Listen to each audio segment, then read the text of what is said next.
A feared Manhattan crime boss walks into divorce court expecting victory, a signature, a payout, silence.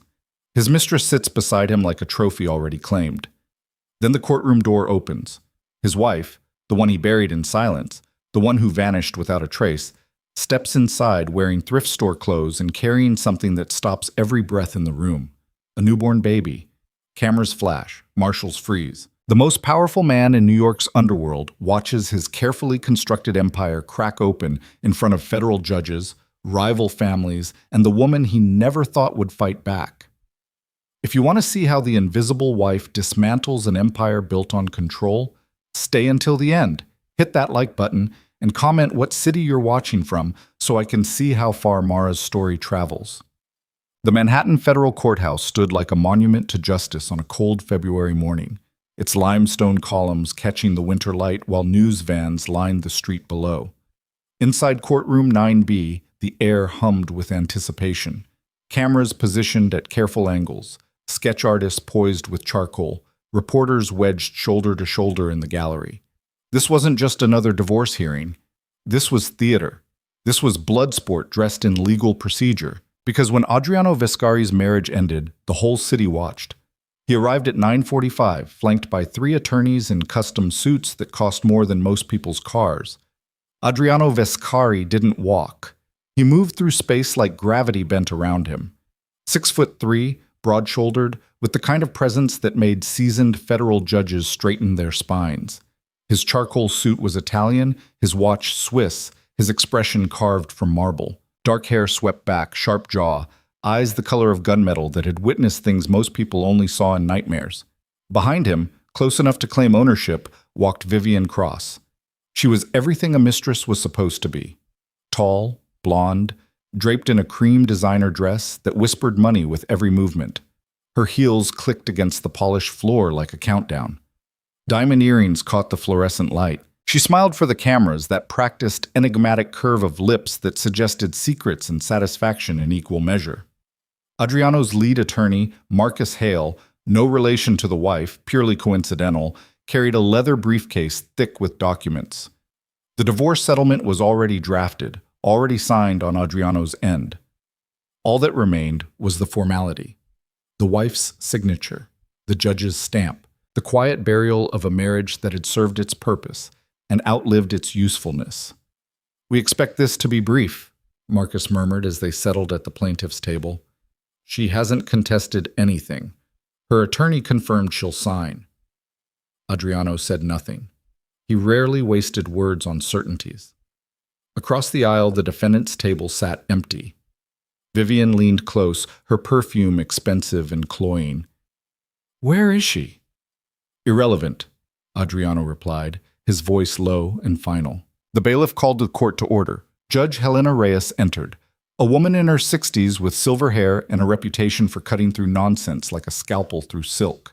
She'd presided over mob trials, cartel cases, corruption scandals that toppled political dynasties. She settled into her bench with the practiced efficiency of someone who'd seen every variation of human weakness. "Case number 24 CV8831, the clerk announced. Vescari versus Hale. Petition for dissolution of marriage." Marcus stood smoothly. "Your Honor," Marcus Hale representing the petitioner Adriano Vescari, "we're prepared to proceed with the uncontested settlement as filed." Judge Reyes glanced at the empty defendant's table. "And counsel for Mrs. Hale?" A door at the side of the courtroom opened. Every head turned. The woman who entered wasn't what anyone expected. She was small, maybe 5'4" in flat shoes that had seen better days. Her coat was second-hand wool, clean but worn at the cuffs. Dark hair pulled into a simple ponytail. No makeup, no jewelry except a thin silver chain at her throat. She carried a canvas bag over one shoulder and moved with the careful deliberation of someone who'd learned to navigate hostile rooms. But it was what she carried in her arms that detonated the carefully controlled atmosphere. A baby, newborn, wrapped in a blue blanket, sleeping against her chest in one of those fabric carriers that kept infants close. Tiny fists curled near a rosebud mouth. Impossible to miss. The courtroom exploded into chaos. Cameras flashed in rapid succession despite the bailiff's barked warning. Reporters lunged forward. Sketch artists drew furiously. The bailiff moved to intercept, but Judge Reyes raised one hand. "Order," she said quietly. The word cut through the noise like a blade. "Order in my courtroom." Adriano had gone absolutely still. For a man who'd built an empire on control, on reading rooms and predicting outcomes, on staying 3 moves ahead of enemies and allies alike, this was checkmate delivered by someone he'd written off as irrelevant. Vivian's hand tightened on the table edge, knuckles white.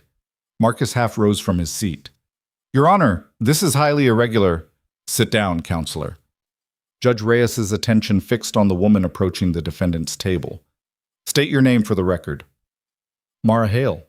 Her voice was steady, clear, with a faint accent that suggested English wasn't her first language. "I'm the respondent in this case." Behind her, the courtroom door opened again. A woman in her 50s entered, gray suit, leather briefcase, the no-nonsense bearing of a public defender who'd spent decades in trenches. She moved to stand beside Mara. "Diane Foster, Your Honor. I'll be representing Mrs. Hale." Judge Reyes leaned back. "This was filed as an uncontested divorce, Ms. Foster." "It was filed that way, Your Honor. It is no longer uncontested." Marcus shot to his feet.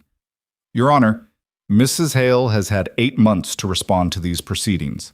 She disappeared without a trace, refused all contact, ignored multiple attempts at service. Service was accepted," Diane interrupted calmly. "I have the signed receipt. Mrs. Hale has been in contact with this court through proper channels under a protected address protocol due to credible safety concerns." Protected address. The words landed like artillery.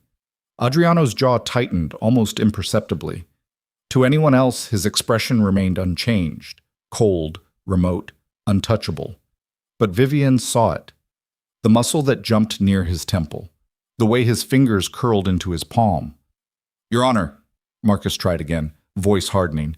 "Mr. Viscari has been more than generous in his settlement offer. Mrs. Hale is entitled to a substantial financial package, property rights, ongoing support. I don't want his money." Mara's voice cut across the courtroom, quiet but absolute. The gallery went silent. Judge Reyes studied her. "You're refusing the settlement?" "I'm refusing to be bought." Mara shifted slightly, one hand supporting the baby's head with instinctive tenderness. "I'm here to contest the terms of custody." "Custody?" Marcus's voice sharpened with disbelief. "Your Honor, there are no children from this marriage listed in any filing." "Because I didn't know about him until after I'd already escaped." "Escaped. Not left. Not departed. Escaped." Adriano stood slowly. The movement drew every eye. He was a man accustomed to silence when he moved, to people stepping back, to authority that needed no announcement. When he spoke, his voice carried that particular quiet that commanded more attention than shouting ever could. "Is that my son?" Mara turned to face him fully for the first time since entering the courtroom. The woman who'd once loved him, who'd believed his promises, who'd worn his ring like it meant something, met the eyes of the man who'd taught her that love was just another word for ownership. "Yes," the single syllable detonated what remained of Adriano's composure. Not visibly. He was too controlled for that, too disciplined, but something shifted behind his eyes. Something fractured. "How long have you known?" "I found out 2 weeks after your mother handed me divorce papers and threatened me in my own kitchen." Mara's voice remained steady, but steel threaded through it now. "I was 8 weeks pregnant when I left." Vivian made a small sound, surprise or calculation, impossible to tell. Marcus recovered first. "Your Honor, if there is indeed a child from this marriage, Mr. Viscari has every right to paternity testing and full custody consideration." "He'll get both," Diane interjected. "After we address why Mrs. Hale felt it necessary to hide a pregnancy and flee her own home." Judge Reyes removed her glasses, cleaning them with methodical precision. When she spoke, her tone carried decades of experience with powerful men and the wreckage they left behind. "Was Foster, you're alleging abuse?" "I'm alleging coercive control, Your Honor. Financial imprisonment, surveillance, isolation. A pattern of behavior designed to eliminate my client's autonomy while maintaining plausible deniability." Marcus's expression turned sharp. "These are serious accusations with no evidence. I have bank records showing Mrs. Hale had no access to independent funds," Diane said calmly. Security logs documenting her movements tracked 24/7. Testimony from building staff about the restrictions placed on her comings and goings. Phone records showing a single monitored device. And medical documentation from her pregnancy that will demonstrate she received no prenatal care while living in Mr. Viscari's residence, despite his substantial wealth, because she wasn't permitted independent medical appointments. The courtroom rippled with reaction. Reporters scribbled frantically. Cameras captured every moment. Adriano's voice cut through the noise like a blade. I would have given her anything she needed. Anything except freedom. Mara's response came immediately, without heat, just facts delivered with devastating simplicity. Anything except the ability to leave a room without guards following. Anything except access to my own money. Anything except the basic human right to exist without asking permission. I was protecting you. The words came out harder than Adriano intended, frustration bleeding through his legendary control. Do you have any idea how many people would use you to get to me? And yet the only person who ever made me feel like I was in danger was you. The silence that followed was absolute. Judge Reyes let it stretch, watching both parties with the clinical assessment of someone reading x-rays for fractures. Finally, she spoke. We're going to take a 30-minute recess. When we return, I want medical records, financial documentation, and a preliminary paternity test protocol established. Miss Foster, your client will provide a full statement under oath. Mr. Hale, your client will do the same. She paused. And someone find out if there are any active protection orders I should know about. The gavel came down. Adriano moved before anyone else could react. He crossed the courtroom in 4 strides, closing the distance to the defendant's table before his attorneys could intervene. 2 U.S. Marshals shifted position, hands moving toward weapons, but Judge Reyes raised one finger. Wait. Adriano stopped 3 feet from Mara, close enough to see the exhaustion shadowing her eyes, close enough to notice she'd lost weight, close enough to hear the small sound the baby made as he stirred against her chest. Let me see him. Not a demand. Almost a request. Mara's hand tightened protectively over the carrier. No. He's my son. He's my son, Mara corrected quietly. You lost the right to him when you taught me that safety meant disappearing. Adriano's hands clenched at his sides. I never touched you. I never raised a hand. You didn't have to. Her voice dropped lower, meant only for him. You controlled every breath I took. You made me a prisoner in a gilded cage and called it love. You brought another woman into our home and made me watch my own erasure. She paused, and when she spoke again, her voice carried the weight of every moment she'd survived alone. The day I realized I was pregnant, I knew exactly what would happen. You'd take him, you'd turn him into another asset to control, and I'd become nothing more than the vessel that delivered your heir. That's not... Adriano stopped, because the denial caught in his throat, because somewhere deep in the architecture of his mind, he recognized the truth. He would have controlled it all. The pregnancy. The birth. The child. Not out of malice. He would have told himself it was protection, provision, responsibility, but control nonetheless. Mara saw the recognition flicker across his face. I didn't run from you because I thought you'd hurt me, Adriano. I ran because I knew you'd love me the only way you know how, by owning me completely. The baby whimpered, a small sound of discomfort. Mara automatically adjusted the carrier, swaying slightly in that universal rhythm of mothers soothing children. The gesture was so natural, so practiced, it told a story of months lived without him. Midnight feedings, crying jags, first smiles. All the moments he'd missed. Not because he didn't want them. Because she'd chosen survival over his version of safety. His name, Adriano said roughly. What did you name him? Mara hesitated. Then Enzo. Enzo Viscari. His grandfather's name. The man who'd built the empire Adriano inherited, who'd ruled with iron will and unexpected moments of tenderness. The man who'd taught Adriano that power required sacrifice, that weakness invited destruction, that love was a liability unless carefully controlled. Adriano closed his eyes briefly. When he opened them, Vivian stood at his elbow. We should go, she said quietly, hand sliding to his arm with casual possession. Let the attorneys handle this. He looked at her, really looked at her, for the first time since Mara walked into the courtroom. Vivian Cross, who'd been his escape, his rebellion against the suffocating expectations of a marriage arranged more for alliance than affection. Vivian, who understood his world, who never demanded emotional availability, who took what he offered and asked for nothing deeper. Vivian, who would never in 1,000 years carry his child into a federal courtroom and fight the entire weight of his empire for the right to raise that child free. "Give us a minute," he said. Vivian's smile tightened. "Adriano, now." She left, heels clicking sharp disapproval across marble floors. Mara watched her go. "She's everything you wanted. Beautiful. Uncomplicated. Happy to live in the spaces you allow." "She's not the mother of my son." "No," Mara agreed. "She's the woman you chose the moment you decided I wasn't worth fighting for." The accusation hit harder than any of Diane Foster's legal arguments. Because it was true. He'd stopped seeing Mara months before Vivian appeared, had stopped trying, had relegated his wife to furniture, pleasant, unobtrusive, easily ignored, until she proved impossible to ignore. "What do you want?" Adriano asked, and the question cost him more than he expected. "Money? Property? Full custody? Name it." "I want you to leave us alone." Mara's voice remained steady.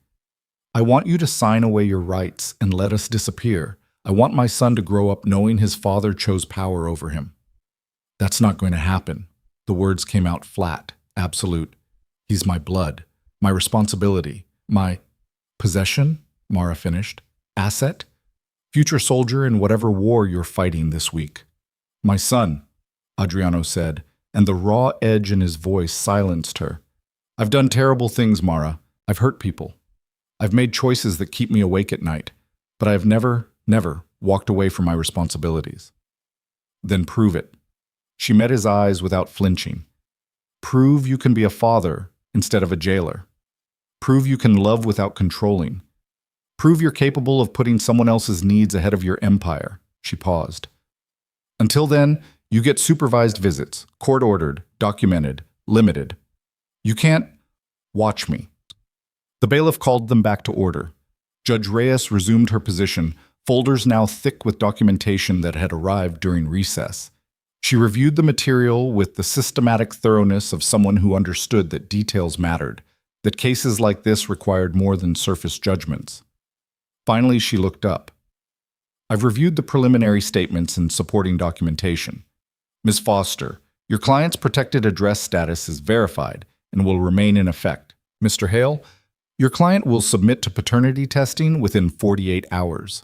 She paused. "However, given the serious allegations of coercive control and the documented pattern of restricted autonomy, I'm issuing a temporary custody order." Marcus stood immediately. "Your Honor." "Sit down, counselor." Judge Reyes's tone brooked no argument. "Mrs. Hale is granted temporary primary custody. Mr. Viscari will be permitted supervised visitation twice weekly, 2 hours per session, at a neutral location to be determined by Child Services. These visits will be contingent on Mr. Viscari completing a parenting assessment and participating in family counseling." The courtroom erupted. Reporters shouted questions. Cameras flashed. Marcus protested loudly about bias and procedure. Adriano heard none of it. He stood frozen, watching the most powerful verdict of his life delivered by a woman in judicial robes who'd just done what no crime family, no rival syndicate, no federal prosecutor had ever managed. She'd ruled against him. Not because of his crimes, those were carefully buried, expertly hidden, but because of how he'd loved, how he'd failed, how he'd confused protection with possession until the woman he'd married chose exile over his version of safety. Judge Reyes continued over the chaos. "This court recognizes that Mr. Viscari has rights as a biological father, but those rights must be balanced against the child's best interests and the documented pattern of controlling behavior toward the mother. Until Mr. Viscari demonstrates the ability to maintain appropriate boundaries and respect Mrs. Hale's autonomy, supervised visitation is the only responsible course." "Your Honor, this is—" Marcus tried again. "Final." Judge Reyes brought her gavel down with decisive force. "We'll reconvene in 6 weeks to review progress. Court is adjourned." The gavel's echo seemed to reverberate through Adriano's chest. Mara gathered her bag, checked the baby's carrier, and turned to leave. Diane Foster moved beside her like a shield, Marshals cleared a path through the pressing crowd. She didn't look back. Adriano watched her walk away. This woman he'd married, controlled, underestimated, and lost, carrying his son toward a future he had no power to dictate. For a man who'd spent his entire adult life mastering circumstances, bending situations to his will, eliminating obstacles through strategy or force, the helplessness was suffocating. Vivian reappeared at his side. That was a disaster. Get out. The words came out quiet, cold, final. She blinked. What? Leave, now. Don't come back.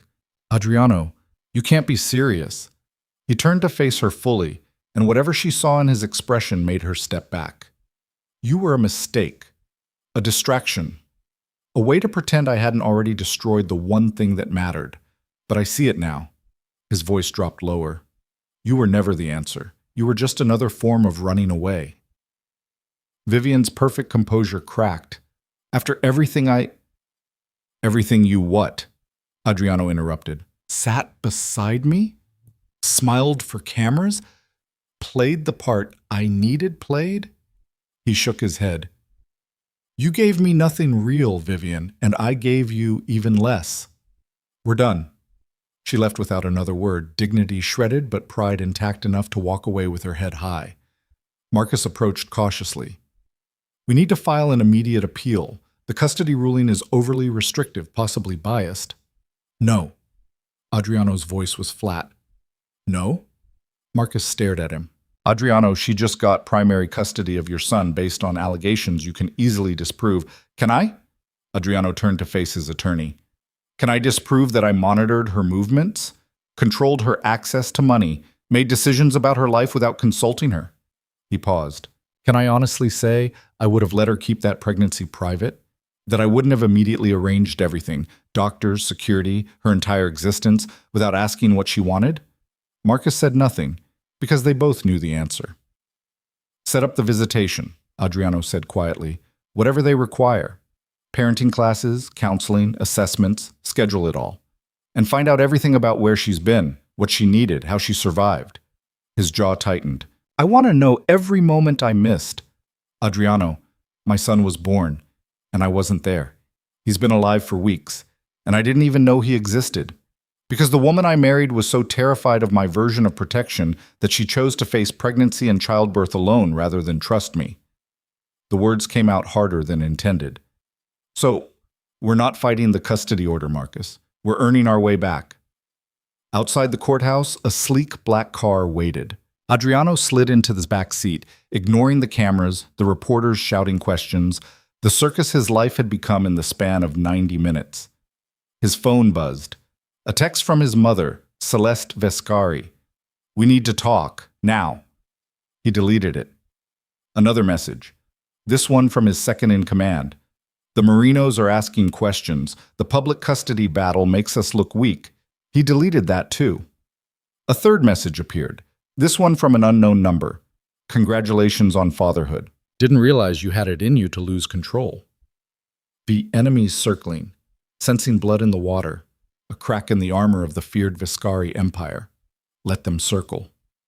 Adriano leaned back against expensive leather, closed his eyes, and saw only one image. Mara walking away with his son, choosing the unknown over everything he could provide. Because provision had never been the problem. Control was the problem. Ownership was the problem. His absolute certainty that love meant the elimination of risk, even if it also eliminated freedom, that was the problem. And for the first time in longer than he could remember, Adriano Vescari had no idea how to fix what he'd broken. The car pulled away from the courthouse, leaving behind the reporters and the chaos and the public humiliation. But there was no escaping the truth that had detonated in that courtroom. He'd lost. Not to a rival family or a federal investigation or a business betrayal. He'd lost to the quiet courage of a woman he'd tried to make invisible, who'd fought back by becoming impossible to ignore. And his son, Enzo, named for the grandfather who'd taught Adriano everything except how to love without destroying, was growing up beyond his reach, protected by the very rules he'd spent a lifetime learning to break. The Empire would survive this. Adriano wasn't sure he would. His phone buzzed again. This time, a single message from Diane Foster. First supervised visit scheduled for Thursday, 2 p.m. Department of Children's Services, Brooklyn office. Be on time. Be appropriate. Be prepared to prove you can be what your son needs. Adriano stared at the message until the screen went dark. Thursday, 2 days away. 2 days to figure out how to be a father to a child who didn't know him, supervised by social workers who'd read every damning detail of his marriage, watched by a woman who'd once loved him and now only wanted him gone. 2 days to become someone he'd never learned to be. The car merged into Manhattan traffic, carrying him back toward a penthouse that suddenly felt less like a fortress and more like a monument to everything he'd gotten wrong. Somewhere across the city, in a location he didn't know and couldn't track, Mara held their son and breathed freely for the first time in 2 years. And Adriano Vescari, feared crime boss, untouchable empire builder, man who'd never lost a battle that mattered, sat alone in the back of a car and learned what defeat actually felt like. It felt like watching your future walk away. It felt like knowing you'd destroyed the one thing you couldn't buy, threaten, or control back into existence. It felt like realizing that all the power in the world meant nothing if you couldn't protect the people you loved from yourself. The city lights blurred past the window. Thursday couldn't come fast enough, and Adriano had absolutely no idea what he was going to do when it arrived. The Brooklyn Department of Children's Services office occupied the 3rd floor of a gray municipal building that had seen better decades. Fluorescent lights hummed overhead. Linoleum floors bore the scuff marks of countless family crises. The waiting area smelled like burnt coffee and institutional disinfectant, decorated with faded posters about child safety and parenting resources that had been laminated sometime in the previous century. Adriano arrived at 1:55, 5 minutes early, alone. No attorneys, no security detail waiting in the lobby, no tailored suit that cost more than most people's monthly rent. He wore dark jeans, a simple black sweater, and leather boots that were expensive but understated. His hair was still damp from a shower, pushed back from his face. He hadn't shaved, the shadow along his jaw making him look younger, less polished, almost vulnerable. He looked, for the first time in years, like a man who wasn't entirely certain of his next move. The receptionist, a middle-aged woman with reading glasses on a beaded chain, glanced up from her computer. Name? Adriano Vescari. I have a 2 o'clock supervised visitation. She consulted her screen, typed something, then gestured toward the waiting area. Have a seat. Ms. Chen will be with you shortly. He sat in a plastic chair that was bolted to the floor, surrounded by other people waiting for their own appointments. A young mother with a toddler on her hip. An older couple speaking quietly in Spanish. A teenage girl texting furiously, knee bouncing with nervous energy. No one recognized him. No one stared. In this place, he was just another name on a caseworker's schedule, another father trying to navigate the system's requirements. It was the most anonymous he'd felt in a decade. At exactly 2 o'clock, a door opened, and a woman in her 40s emerged, carrying a tablet and wearing a lanyard that identified her as Susan Chen, LCSW.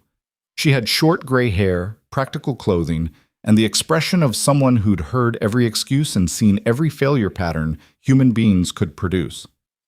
Mr. Vescari? He stood. Yes. Come with me, please. She led him down a corridor lined with closed doors, each marked with numbers and vague departmental designations. They stopped at room 304. Susan opened the door and gestured him inside. The visitation room was small, maybe 12 by 12 feet. A table with chairs. A basket of toys in the corner. Blocks, stuffed animals, picture books. A camera mounted in the upper corner, red light blinking to indicate active recording.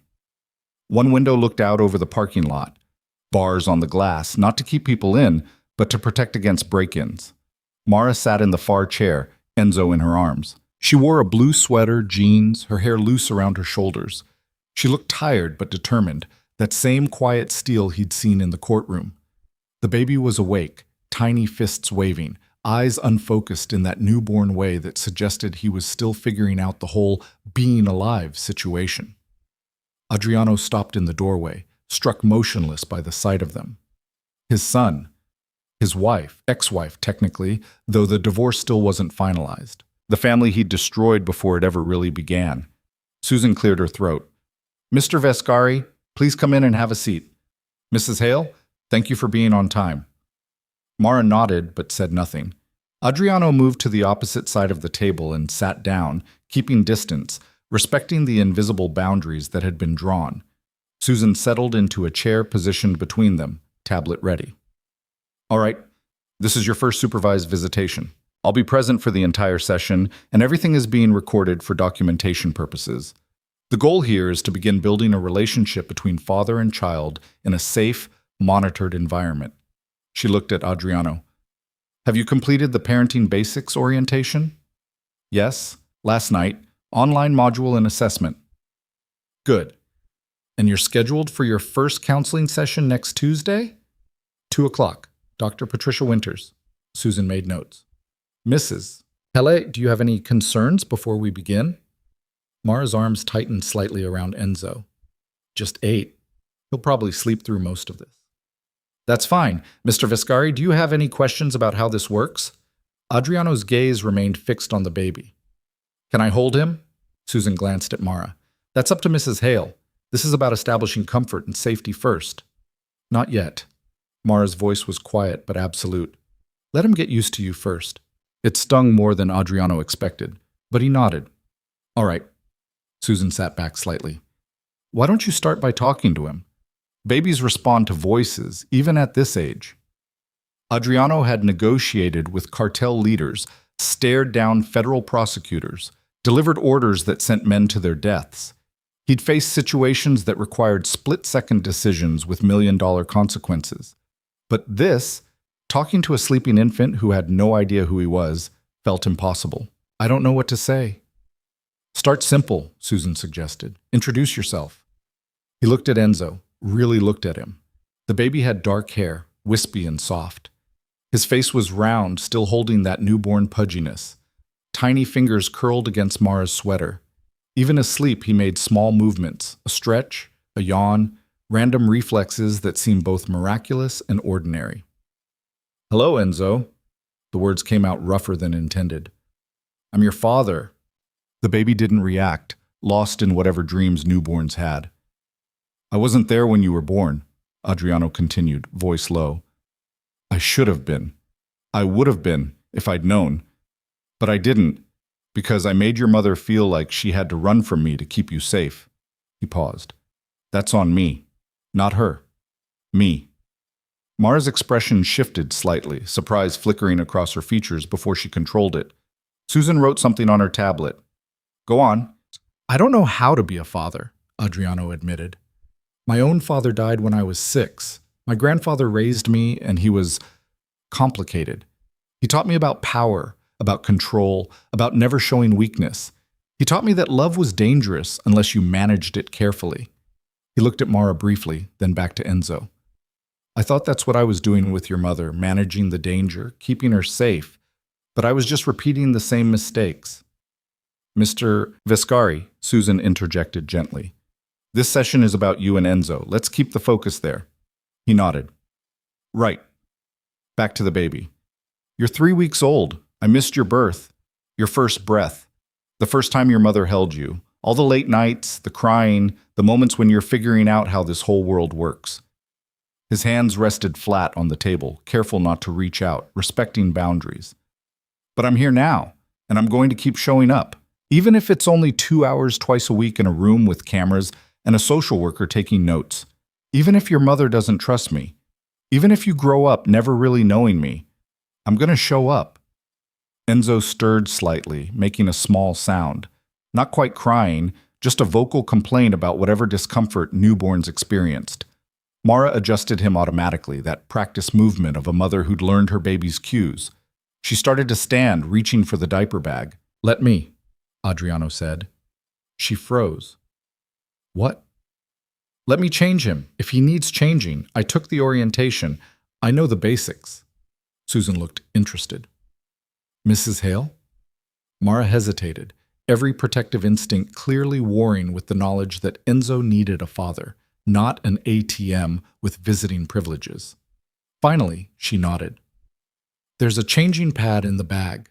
Adriano moved carefully, extracting the pad and supplies. He spread it on the table, then turned to Mara. May I? She stood, carried Enzo to the table, and laid him down on the pad. The baby's eyes opened briefly, unfocused but alert. He made another small sound of complaint. "Support his head," Mara instructed, voice tense. "Always support his head." "I know." Adriano's hands were surprisingly gentle as he worked, unsnapping the onesie, opening the diaper. His movements were awkward, unpracticed, but careful. He cleaned, applied ointment from the tube Mara silently handed him, secured a fresh diaper with the kind of concentration usually reserved for diffusing bombs. Enzo kicked his legs, tiny movements of protest. "I know," Adriano murmured. "Cold air. Indignity of being changed by a stranger. I get it." He finished snapping the onesie back together, then carefully lifted the baby, supporting his head, cradling him against his chest. For a moment, everything stopped. Father and son, connected by biology and a legal system that was trying to build what should have existed from the beginning. Enzo settled against him, seemingly content, or at least not actively unhappy. His small body fit perfectly in the crook of Adriano's arm. His breathing was soft, regular, trusting in the way infants trusted because they didn't yet know about danger or betrayal, or men who confused love with control. Adriano looked down at him, and something fundamental shifted in his chest. Not the abstract concept of fatherhood he'd imagined during sleepless nights after the courtroom disaster. Not the theoretical responsibility he'd acknowledged, but the visceral, undeniable reality that this small person existed because of him, depended on the world being safer than it was, deserved better than the legacy Adriano had been building. "He looks like you," Mara said quietly. Adriano glanced up. "You think so?" "The nose, the chin." She paused. "He has your mother's eyes, though, that particular shade of dark brown." The mention of Celeste landed like a grenade. Adriano's jaw tightened. "She doesn't get to meet him." "That's not your decision to make." "The hell it isn't. She threatened you. She pushed divorce papers and tried to buy your silence. She's part of why you ran." Susan intervened smoothly. "Let's table that discussion for now. Mr. Viscari, how does it feel to hold him?" He looked down at Enzo again, this tiny weight in his arms. "Terrifying." "Why terrifying?" "Because I could destroy him." The words came out stark, honest. "Not intentionally, but I could raise him the way I was raised. Teach him that power matters more than people, that control equals safety, that showing vulnerability invites destruction." He paused. "I could turn him into me." "And what's wrong with that?" Susan asked, voice neutral. "Everything." Adriano met her eyes. "I'm sitting in a supervised visitation room because the woman I married was so afraid of my version of love that she chose to face pregnancy alone rather than tell me about my own son. Everything about how I approach relationships is wrong." Susan made more notes. "That's significant self-awareness, Mr. Viscari." "It doesn't change anything."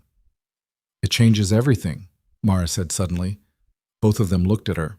She was gripping the edge of the table, knuckles white. "For 2 years, you never once admitted you might be wrong. You justified everything, the monitoring, the restrictions, the way you made decisions about my life without asking me. You called it protection and acted like I was ungrateful for questioning it." "I was wrong." Adriano's voice was quiet. "About all of it. Saying it in a supervised visit with a social worker taking notes isn't the same as meaning it." "I know."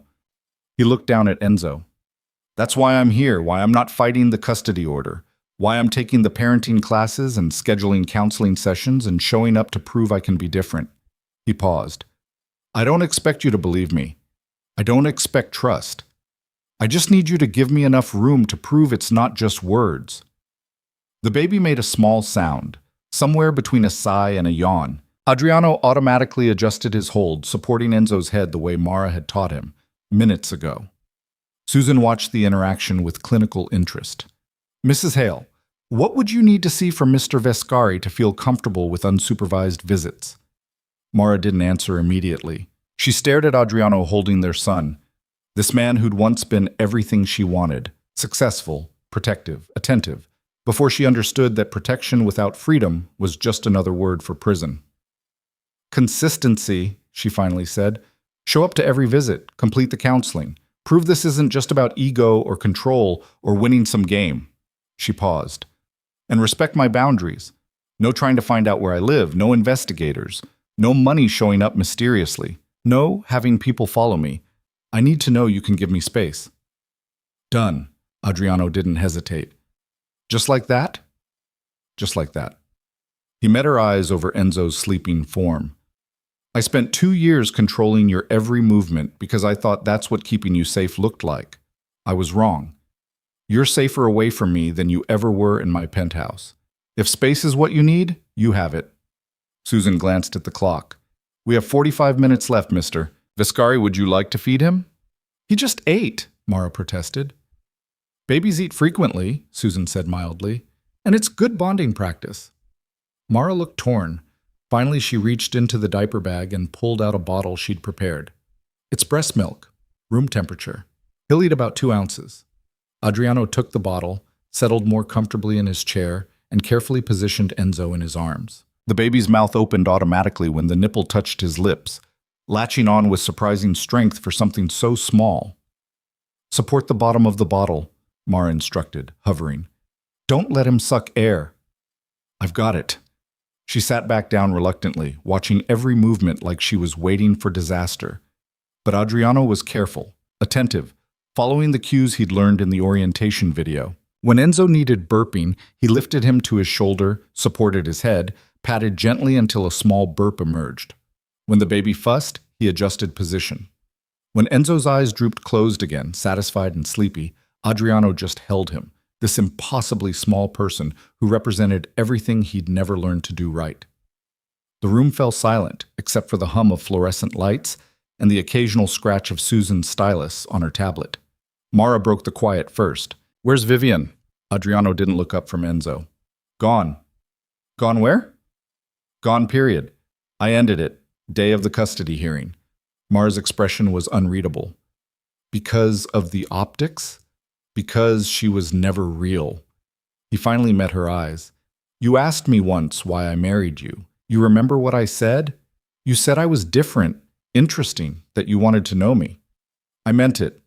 His voice dropped lower. You were the first person in years who looked at me and didn't see the empire or the money or the power.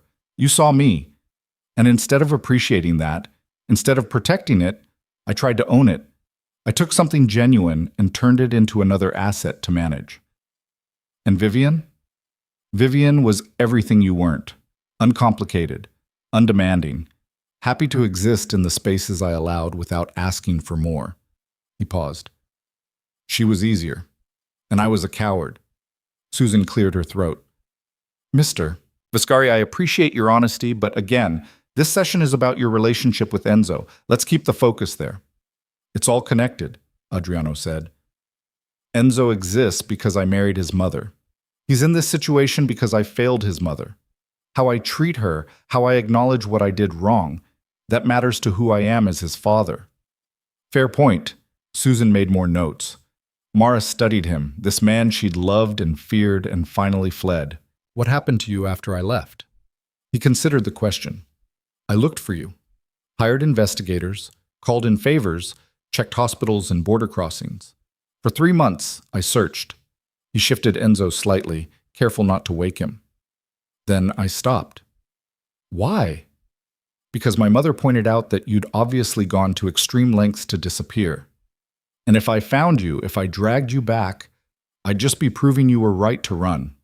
He smiled without humor. She meant it as strategy, like, let the ungrateful wife go, move on, marry someone more suitable.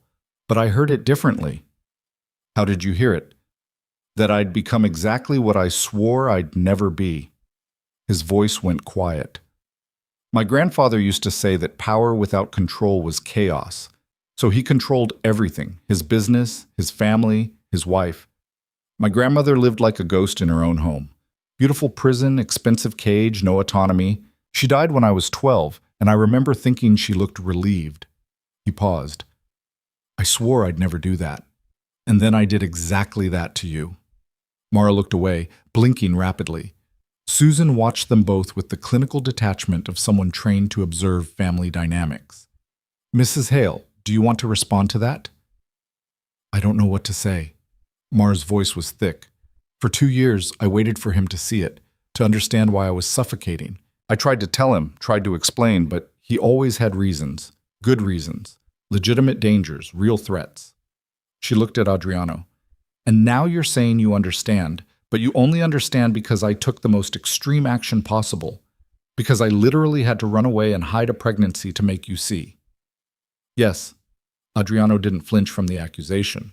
That's exactly what I'm saying. So what happens when things get hard again? Mara demanded.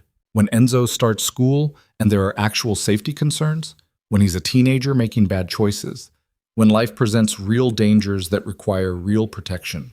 Do you default back to control? Do you justify it because this time the threat is legitimate? I don't know. The honesty seemed to cost him. I don't have a good answer for that.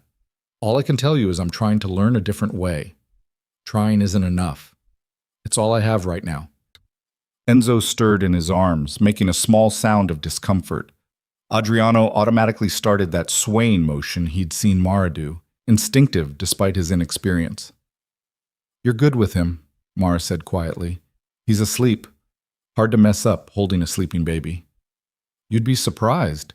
She almost smiled. The first week after he was born, I was terrified constantly. Every sound he made, every time he cried, I was convinced I was doing something wrong. You were alone. The words came out harder than Adriano intended. You went through labor alone, brought him home alone, figured out feeding and sleeping and all of it without help. I had help. The shelter connected me with resources. There were nurses, support groups, other mothers. Strangers. Adriano's jaw tightened. You relied on strangers because I made you afraid to rely on me. Susan intervened before Mara could respond. Mr. Vescari, I'm hearing a lot of guilt. That's understandable and probably healthy to a degree, but guilt alone doesn't change behavior.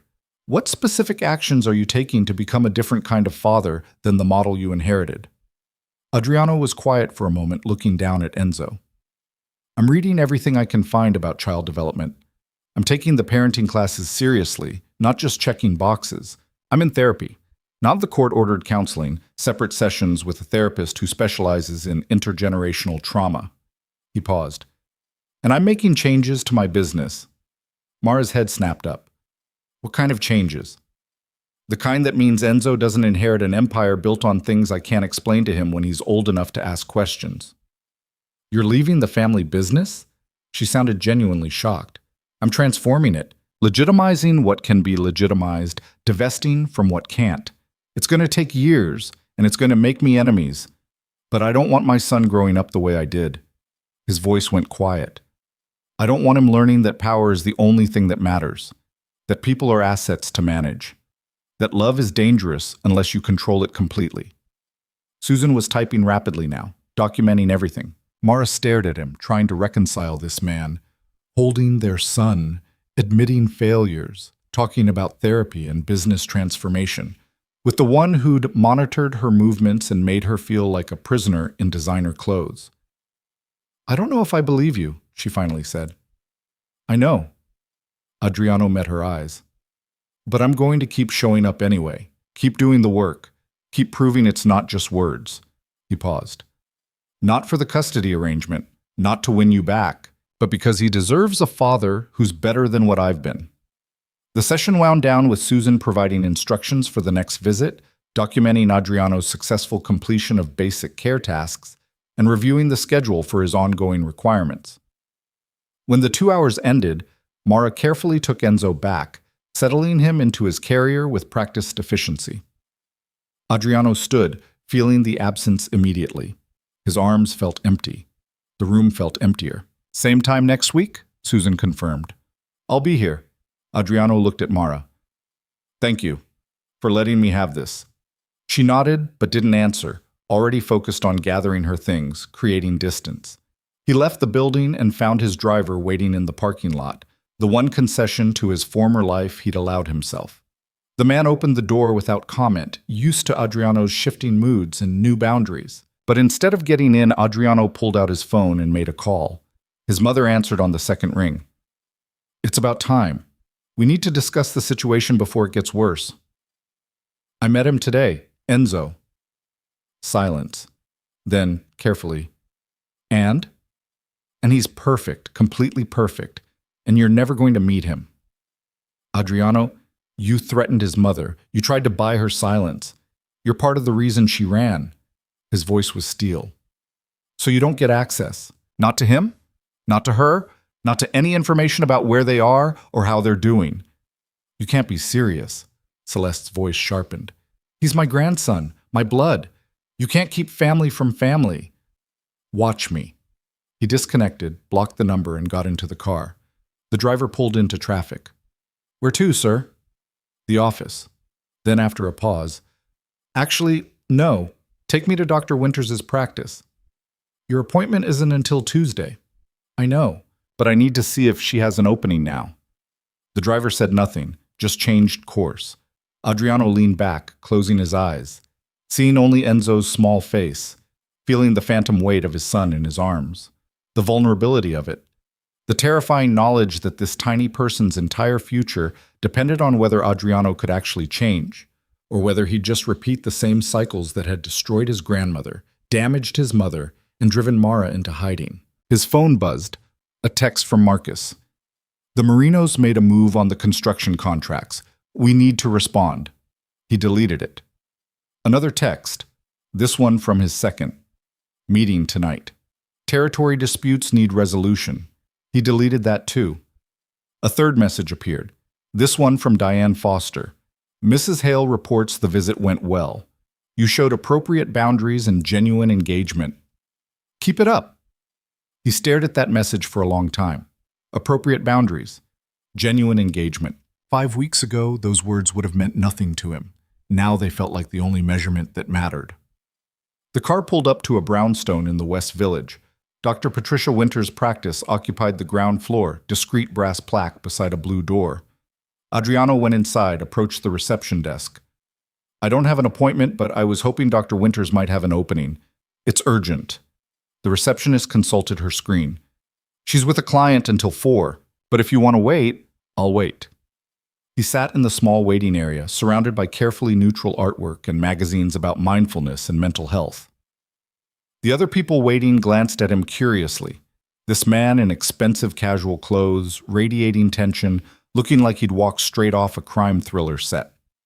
At 4:15, Dr. Winters emerged, a black woman in her 50s with gray locks and kind eyes behind stylish glasses. She saw him waiting and raised an eyebrow. Mr. Vescari, you're early for Tuesday. I need to talk. The words came out rougher than intended. Now. If you have time. She studied him for a moment, then nodded. Come on back. Her office was warm, filled with books and plants and comfortable furniture that invited confession. She settled into her chair, gestured for him to take the couch. What happened? I held my son today. First time. Adriano's hands clenched on his knees. And all I could think was how easy it would be to destroy him, not on purpose, just by being who I am, by teaching him what I was taught, by loving him the way I was loved. And how were you loved? Dr. Winters asked quietly. Conditionally. Strategically. My grandfather loved me if I was strong, smart, useful. If I showed weakness, he called it disappointing. If I questioned him, he called it disrespect. He paused. My mother loved me if I made the family proud, if I expanded the empire, if I married the right woman and produced the right heirs. Did anyone love you unconditionally? Adriano was quiet for a long time. Mara tried to, before I convinced her I wasn't worth it. And now? Now I have a son who doesn't know me, who's only going to know me through supervised visits and court-ordered requirements and whatever his mother tells him about who I am. His voice cracked slightly. And I deserve that. But he doesn't. Dr. Winters leaned forward. What do you want for him?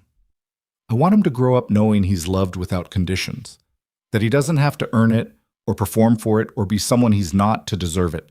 The words came faster now, desperate. I want him to feel safe being vulnerable, to know that asking for help isn't weakness, to understand that love doesn't mean control. Those are beautiful goals, Adriano. Can you give him those things? I don't know how.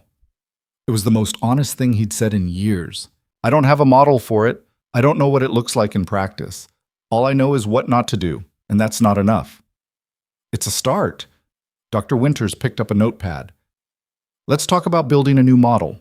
Not the one your grandfather gave you, not the one your mother reinforced, but something you create intentionally for Enzo. They talked for 90 minutes about attachment styles and intergenerational trauma, about the difference between protection and control, about showing up consistently, respecting boundaries, earning trust through actions instead of demanding it through authority. When Adriano finally left, evening had settled over the city. He walked instead of calling the car, needing the movement, the cold air, the anonymous flow of people who had no idea who he was or what he'd done. His phone buzzed again. This time, an unknown number. He almost ignored it, then recognized the area code, the city where Mara had disappeared to, where she'd given birth alone. He answered. Yes? Mr. Viscari? A woman's voice, professional. This is Rachel Martinez from Hope Haven Women's Shelter. Your wife listed you as someone to contact in case of emergency. His blood went cold. What happened? Is she okay? Is the baby... They're fine, but there's been an incident. Someone's been asking questions. A man claiming to be a family friend, wanting to know if we'd helped a woman matching Mara's description. Adriano's jaw clenched. What did you tell him? Nothing. We never confirm or deny resident information. But I wanted you to know in case... Did he leave a name? No. But he drove a black Escalade with New York plates. And he had an accent. Eastern European, maybe. Adriano's mind was already cataloging possibilities. Rival families. Business enemies. Someone from his mother's network trying to gather leverage. Thank you for calling. I'll handle it. Mr.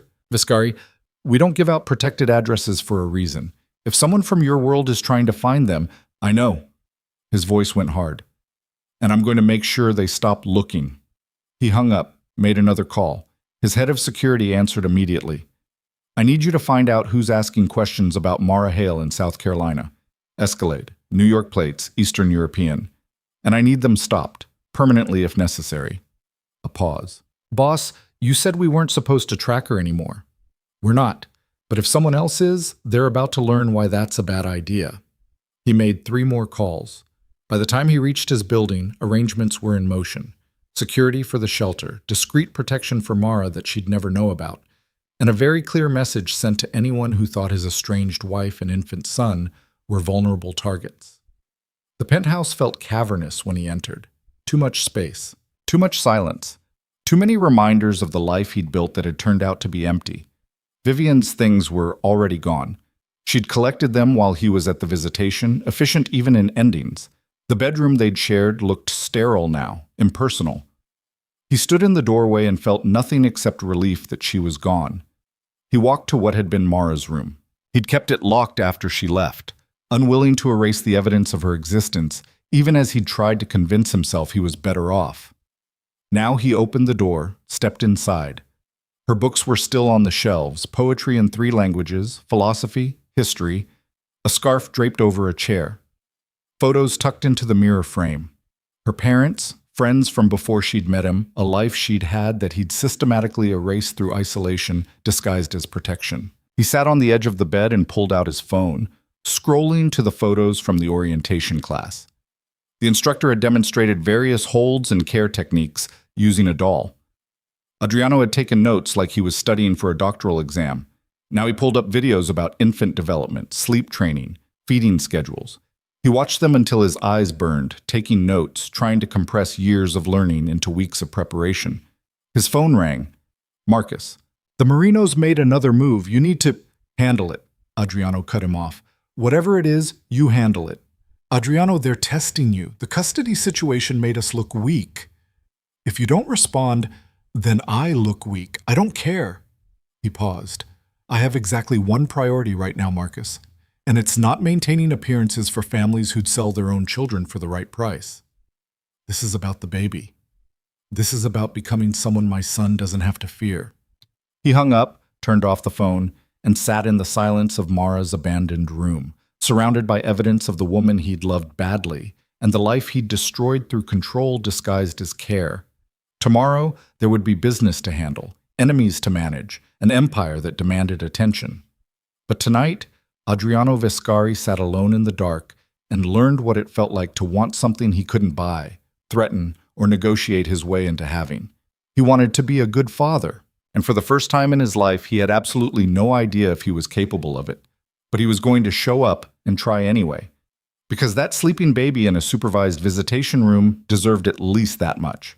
The next 3 weeks fell into a rhythm that felt both fragile and essential. Tuesday and Thursday afternoons, 2 o'clock sharp, Adriano showed up at the Department of Children's Services. He was never late, never missed a session, never arrived with attorneys or bodyguards or any of the trappings of the empire he was systematically dismantling. He came alone, carrying things he'd learned mattered. A soft blanket Enzo seemed to prefer. Books about baby development that Susan had recommended. Once a stuffed elephant he'd seen in a shop window and couldn't resist, even though Enzo was too young to care. Mara noticed everything. The way he held their son with increasing confidence, the questions he asked about feeding schedules and sleep patterns, the fact that he'd memorized Enzo's preferences, didn't like being too warm, calmed down faster with gentle bouncing than rocking, made a particular sound when he was about to cry versus just fussing. "You're good at this," she said during the 4th visit, watching Adriano feed Enzo while discussing teething symptoms with Susan like he'd been studying for a medical exam. He glanced up, surprised. "I'm trying." "It shows." She hesitated. "He's starting to recognize you. The way he looks at you changed." Adriano looked down at Enzo, who was indeed watching him with that intense infant focus that suggested brain connections forming, patterns being recognized. "Yeah?" "Yeah." Mara's voice softened despite herself. "You're becoming familiar to him." Something in Adriano's expression cracked open, just briefly, before he controlled it. But Mara saw it anyway, the raw need to matter to this small person, to be more than a stranger with supervised access, to build something real out of the wreckage of everything he'd destroyed. Susan documented it all, the progression, the consistency, the way Adriano showed up, not just physically, but emotionally, engaging with the difficult work of learning to be present without controlling, protective without imprisoning. After the 4th visit, as Mara was packing up, Susan pulled her aside. "He's doing well, better than most fathers in similar situations." "I know." Mara zipped the diaper bag with more force than necessary. "Does that bother you?" "It bothers me that it took losing everything for him to finally show up the right way." She paused. "It bothers me that I had to run, had to hide a pregnancy, had to face childbirth alone before he understood what I'd been trying to tell him for 2 years. Susan nodded. "That's valid. But he is showing up now. The question is what you want to do with that." Mara looked through the observation window where Adriano was still visible, carefully settling Enzo back into the carrier, checking straps twice to ensure they were secure. "I don't know what I want. I know what Enzo needs. A father who's safe, consistent, present. But I don't know if that's who Adriano actually is, or just who he's performing for the court." "Time will tell," Susan said. "Keep watching, keep documenting, trust the process." That evening, Mara returned to the small apartment she'd rented in a quiet Brooklyn neighborhood. It wasn't much. 1 bedroom, aging appliances, neighbors who played music too loud on weekends. But it was hers. Her name on the lease. Her decisions about who entered. Her life, finally, without surveillance or guards or someone monitoring her every movement. She fed Enzo, changed him, settled him in the bassinet beside her bed. He was sleeping better now, longer stretches at night, though she still woke up constantly to check that he was breathing, that he was safe, that the fragile peace she'd built wasn't about to shatter. Her phone buzzed. A text from Diane Foster. Court date scheduled for custody review. 6 weeks from Thursday. Judge wants to evaluate progress and discuss potential modification of visitation terms. Mara stared at the message, heart racing. Modification could mean anything. More visits, longer visits, unsupervised visits. The slow erosion of the boundaries that kept her feeling safe. Or it could mean acknowledgement that Adriano was actually changing, that Enzo deserved more than 2 hours twice a week with his father, that their son's needs were evolving faster than the court's original restrictions. She didn't know which possibility terrified her more. Across the city, Adriano sat in his attorney's office, listening to Marcus outline the same information with significantly more legal jargon and strategic implications. "The judge is clearly leaning toward expanding access," Marcus said, reviewing documents. "Your consistent attendance, completion of all requirements, Positive reports from the social worker. It's building a strong case for unsupervised visitation. What does Mara want? Adriano asked. Marcus blinked. What? Mara. What does she want regarding custody modification? I don't know. Her attorney hasn't indicated. Find out. Adriano leaned forward. I'm not fighting her on this. If she's not comfortable with unsupervised visits, I'm not pushing for them. Adriano, you have rights as a father. The court has already acknowledged the initial restrictions were based on her testimony, which was accurate. Adriano cut him off. Everything she said about how I treated her was true, so I'm not using legal strategy to force access she's not ready to give. Marcus set down his pen with deliberate precision. You're my client, and I respect your choices, but I need to point out that you're essentially conceding ground you've already won. I haven't won anything.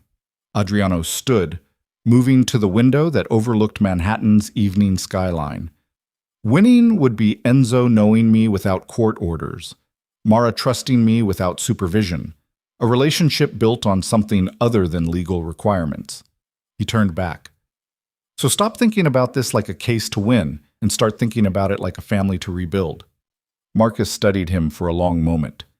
You've changed. I'm trying to. Adriano pulled out his phone, scrolling to photos from the last visitation. Enzo asleep on his shoulder. That perfect weight. That absolute trust. I spent 10 years building an empire. I can spend the next 10 learning to be a decent father. He left the office and headed to his next appointment. Doctor. Winter's brownstone was becoming familiar territory, a place where he could strip away the armor he wore everywhere else and admit to the fear that lived underneath everything. Tell me about this week, Dr. Winter said once he'd settled on her couch. I held my son for 2 hours on Tuesday, 4 hours total this week, and every second I'm terrified I'm going to do something wrong. The words came easier now, after weeks of practice. Not wrong like dropping him or forgetting to burp him, wrong like teaching him the wrong lessons, showing him the wrong model of what strength looks like. What does strength look like to you now? Adriano was quiet, considering. Mara leaving took more strength than staying ever did. She was pregnant, alone, terrified, and she still chose the unknown over my version of safety. That's strength. And what does that tell you about your old definition? That it was bullshit. He smiled without humor. I thought strength was control, power over circumstances, over people, over outcomes, but that's not strength. That's just fear wearing expensive suits. Dr. Winters leaned back. Fear of what? Losing people, losing control, being vulnerable. He paused.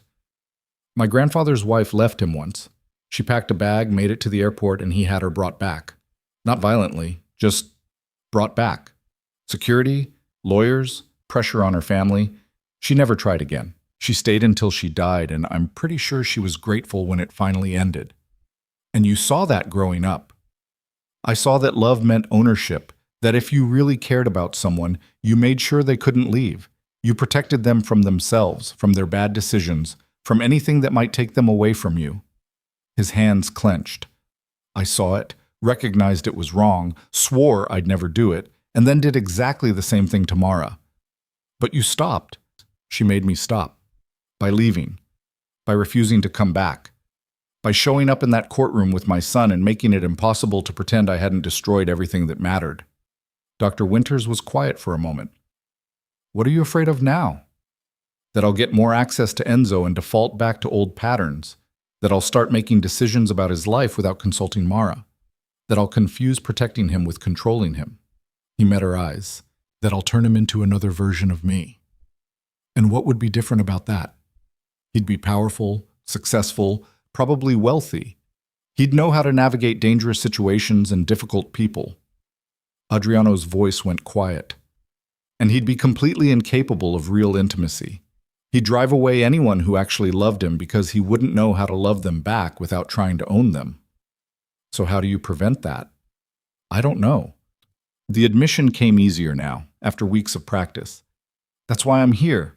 That's why I show up to every session, every class, every appointment, because I don't have the answers, and I'm finally okay admitting that. They worked through exercises about emotional regulation, about recognizing the difference between appropriate protection and excessive control, about building relationships based on trust instead of authority. When the session ended, Adriano felt wrung out and somehow lighter, like lancing a wound that had been festering for decades. He was walking to his car when his phone rang. Unknown number. He almost ignored it, then recognized the pattern. Secured line, encrypted call. Only a handful of people had access to this particular number. He answered. "What?" "We have a problem." The voice belonged to his second-in-command, Victor. "The Merinos hit one of our supply lines. Took out 3 trucks, sent a message." "What message?" "That you're distracted, weak, and they're taking territory while you're playing father." Adriano's jaw tightened. "They're wrong." "Are they?" Victor's tone carried challenge. "You've missed 4 strategic meetings. You pulled protection from the docks. You're divesting from half our revenue streams. The families are circling, Adriano. They smell blood." "Let them circle." He unlocked his car, slid into the driver's seat. "I'm done playing their games. This isn't a game. This is survival. If you don't respond to the Merinos, everyone else is going to test you. We'll be defending on 12 fronts by next month." "Then defend." Adriano started the engine. "Use the legal channels, the contracts, the legitimate partnerships I've been building. Fight them the right way." "The right way gets people killed when the other side isn't playing by rules." "Then maybe it's time we change the game entirely." He pulled into traffic. "I want a meeting with Marco Merino. Direct. No intermediaries." Victor made a sound of disbelief. "You want to negotiate with the people who just cost us $500,000 in product and damages?" "I want to offer them a deal. They take over the territories I'm vacating. Clean transfer, no bloodshed, in exchange for staying out of my remaining operations." "You're giving them territory?" "I'm giving them what they were going to try to take anyway, but on my terms, with my conditions, in a way that leaves me free to focus on what actually matters." Silence. Then carefully, "The family's not going to like this." "The family doesn't get a vote." Adriano's voice hardened. "I'm done living according to rules written by men who thought love was a weakness and control was a virtue." "Set up the meeting." He disconnected before Victor could argue further. The next few days passed in a blur of activity that felt simultaneously mundane and earth-shattering. Adriano attended another visitation with Enzo, this time successfully navigating a diaper blowout that required complete outfit change and significant cleanup. He met with Marco Merino in a neutral restaurant, negotiated territory transfer with the same cold efficiency he'd once used to expand his empire, and walked away with an agreement that gave him breathing room to continue transformation without constant attacks.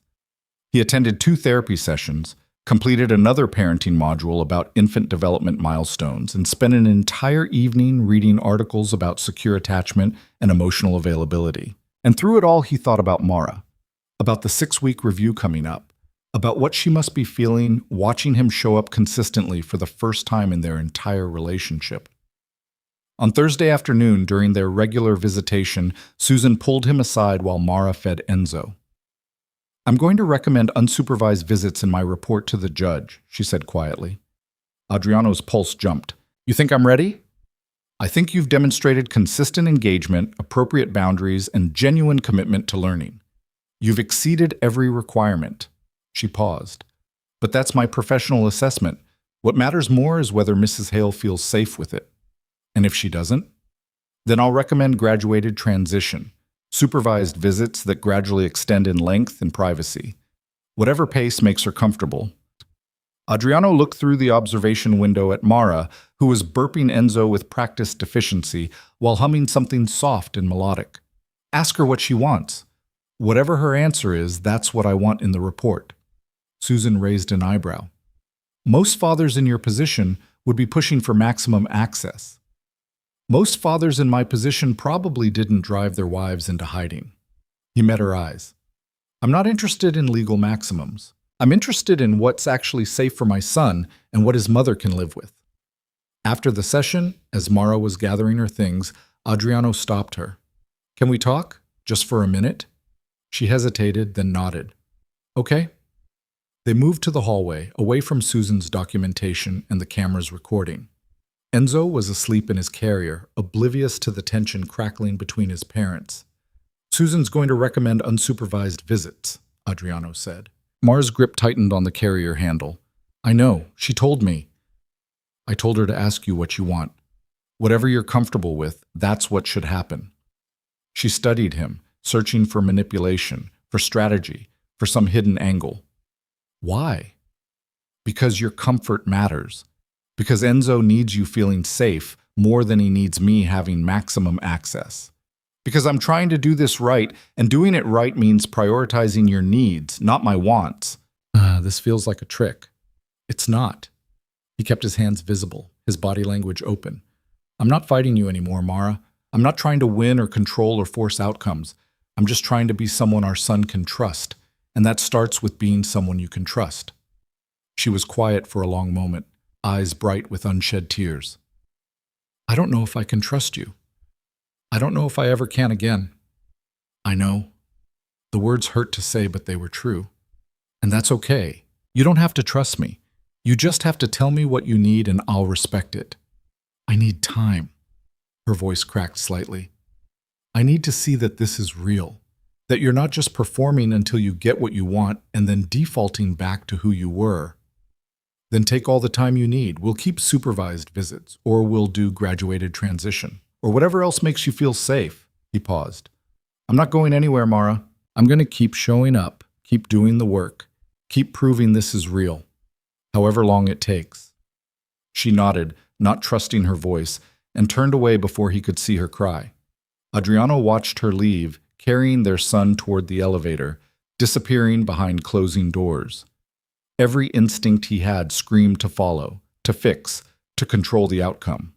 But he stayed where he was, breathing through the helplessness, remembering Dr. Winter's voice. Letting go of control is the most powerful thing you can do.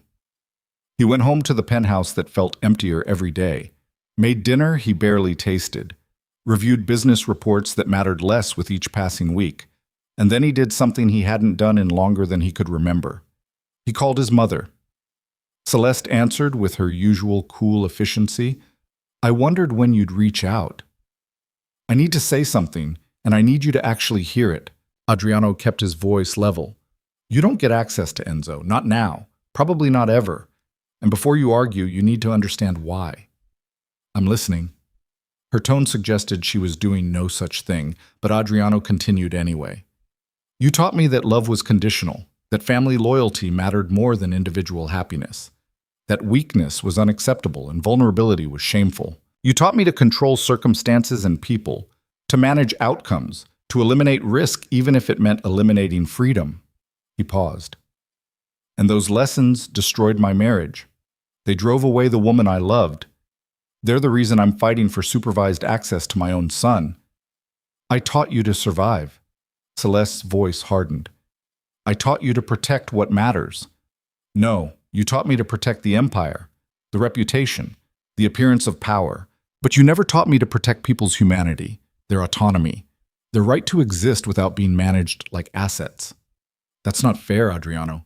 Everything I did was exactly what your mother-in-law did to you, he interrupted, and what my grandfather did to my grandmother, and what every generation of Vescari men has done to the women they claim to love. But it ends with me. Silence stretched across the line. I'm done, Adriano said quietly. I'm done with the family business as it exists. I'm done with the control and the violence and the justifications. I'm done repeating cycles that destroy people. He paused. And I'm done letting you anywhere near my son until you understand why that matters. You can't, Celeste started. I can, and I am. He softened slightly. I don't hate you, Mom, but I can't have you in Enzo's life teaching him the same lessons that nearly destroyed mine. So until you're ready to examine your own patterns, until you're willing to do the work of changing, you're not welcome. He ended the call before she could respond, blocked the number, and sat in the silence that followed. It should have felt like victory, cutting off the toxic patterns, establishing boundaries, protecting his son from the generational trauma he was still unpacking in therapy. Instead, it felt like grief, because Celeste was still his mother, still the woman who'd raised him alone after his father died, still the only parent he had left, flawed and controlling and damaged by her own history of being managed like an asset. But grief was better than repetition. Loss was better than passing poison to another generation. His phone buzzed. A text from Dr. Winters. Proud of you for having that conversation. Remember, boundaries are love in action, even when they hurt. He stared at the message, then typed back. It hurts a lot. Her response came immediately. That's how you know it's real growth. Comfortable change isn't really change, it's just rearranging furniture. Adriano smiled despite himself, then set the phone down and pulled out his laptop. He had work to do, not the empire-building kind, but the kind that actually mattered. Research on child development, articles about co-parenting after separation, resources for fathers learning to show up after failing spectacularly. He read until his eyes burned, took notes like he was studying for the most important exam of his life. Because in a way, he was. Every visitation was a test. Every choice about respect versus control was a question he had to answer correctly. Every moment with Enzo was an opportunity to prove he could be different than what he'd been. 2 weeks later, the courtroom felt different. Less circus, more solemn procedure. Judge Reyes reviewed reports from Susan Chen, documentation from Dr. Winters, statements from Diane Foster and Marcus Hale.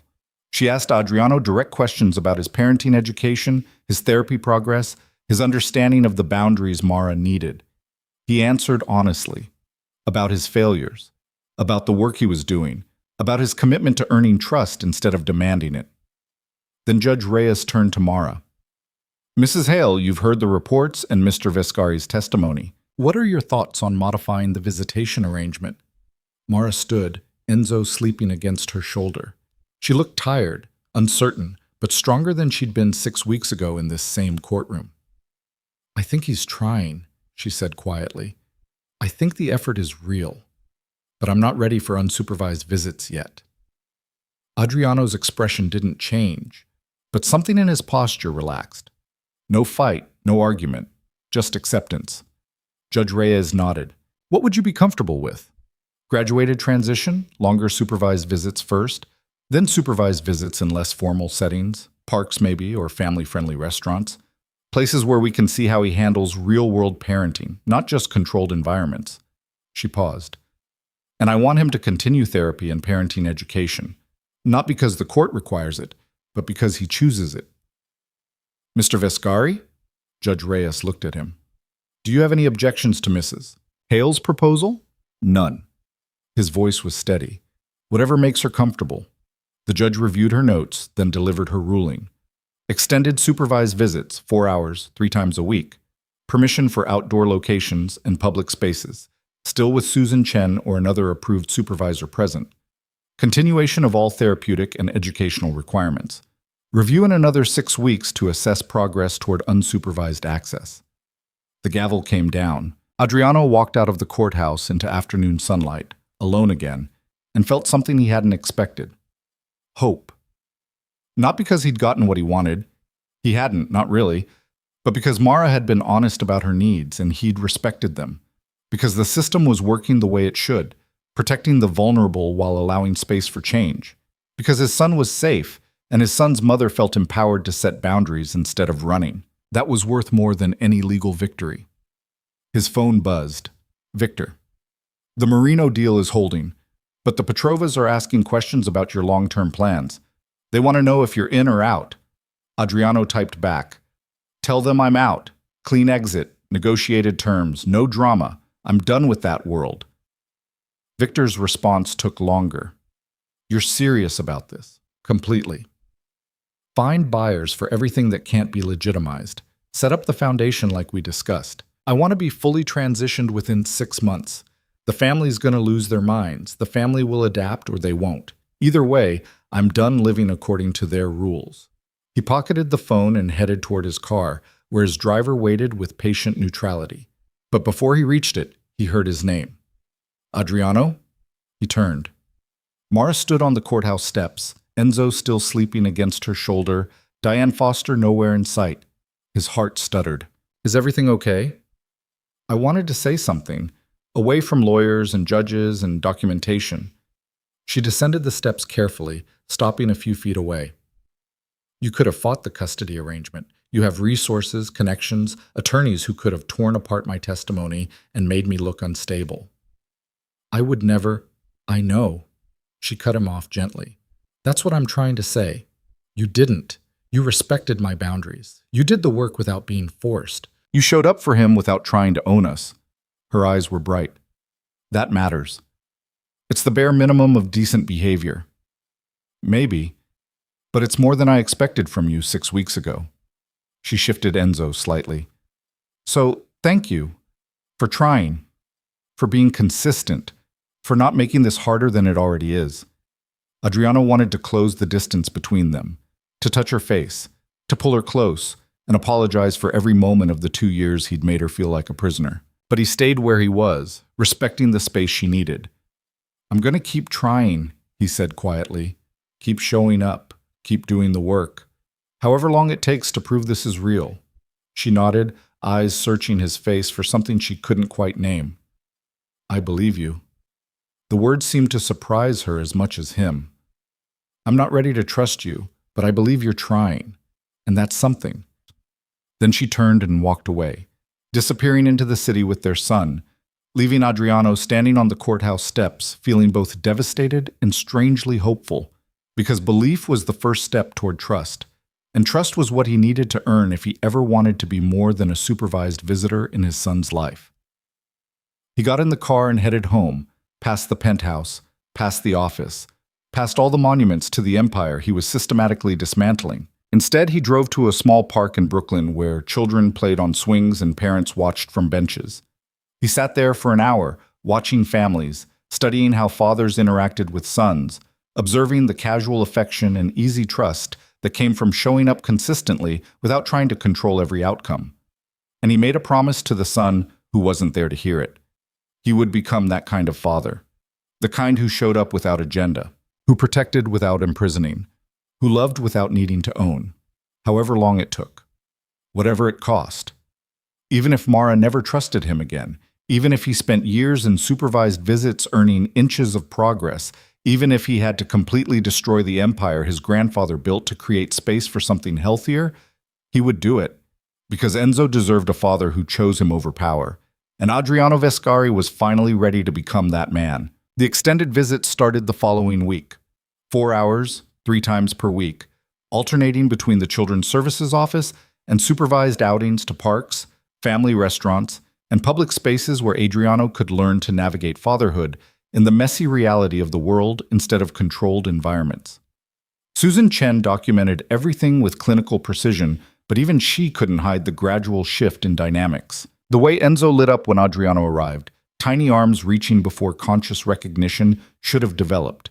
The way Mara's shoulders loosened incrementally each session, her vigilance softening as Adriano proved himself capable of handling diaper emergencies and feeding schedules without constant supervision. But the real test came on a cold March afternoon when everything nearly fell apart. They were at Prospect Park, Adriano, Mara, Enzo, and Susan observing from a respectful distance. Enzo was 10 weeks old now, more alert, tracking faces and sounds with increasing focus. Adriano pushed the stroller along the path while Mara walked beside him, the awkward silence between them filled with bird calls and distant children's laughter. "He's getting bigger," Adriano said, searching for neutral territory. 3 ounces last week. Mara pulled her jacket tighter against the wind. "The pediatrician says he's right on track." "You found a good doctor?" "Diane helped me connect with a clinic that works with women in transition. They've been incredible." She paused. "They don't ask questions about why I needed a protected address or why his father wasn't at appointments."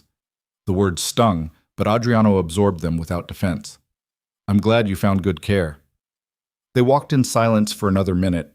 Then Mara spoke again, voice quieter. "I signed the divorce papers. Diane filed them yesterday." Adriano's steps faltered briefly before he recovered. "Okay? That's it? Just okay? What do you want me to say?" He kept his eyes on the path ahead. "That I'm devastated our marriage is ending? I destroyed it long before you signed anything. The paperwork is just making official what I killed 2 years ago." Mara studied his profile. This man who'd once seemed so certain of everything, now navigating every conversation like he was crossing a minefield. "Do you regret marrying me?" "No." The answer came immediately, absolute. I regret how I treated you. I regret every choice I made that taught you my love was dangerous. But I don't regret marrying you. You were the best thing that ever happened to me, and I was too broken to recognize it until you were gone." She looked away, blinking rapidly. "Don't do that." "Do what?" "Say things that make me remember why I fell for you in the first place." Her voice cracked. "It was easier when you were just the villain, just the man who controlled me and broke me and drove me away.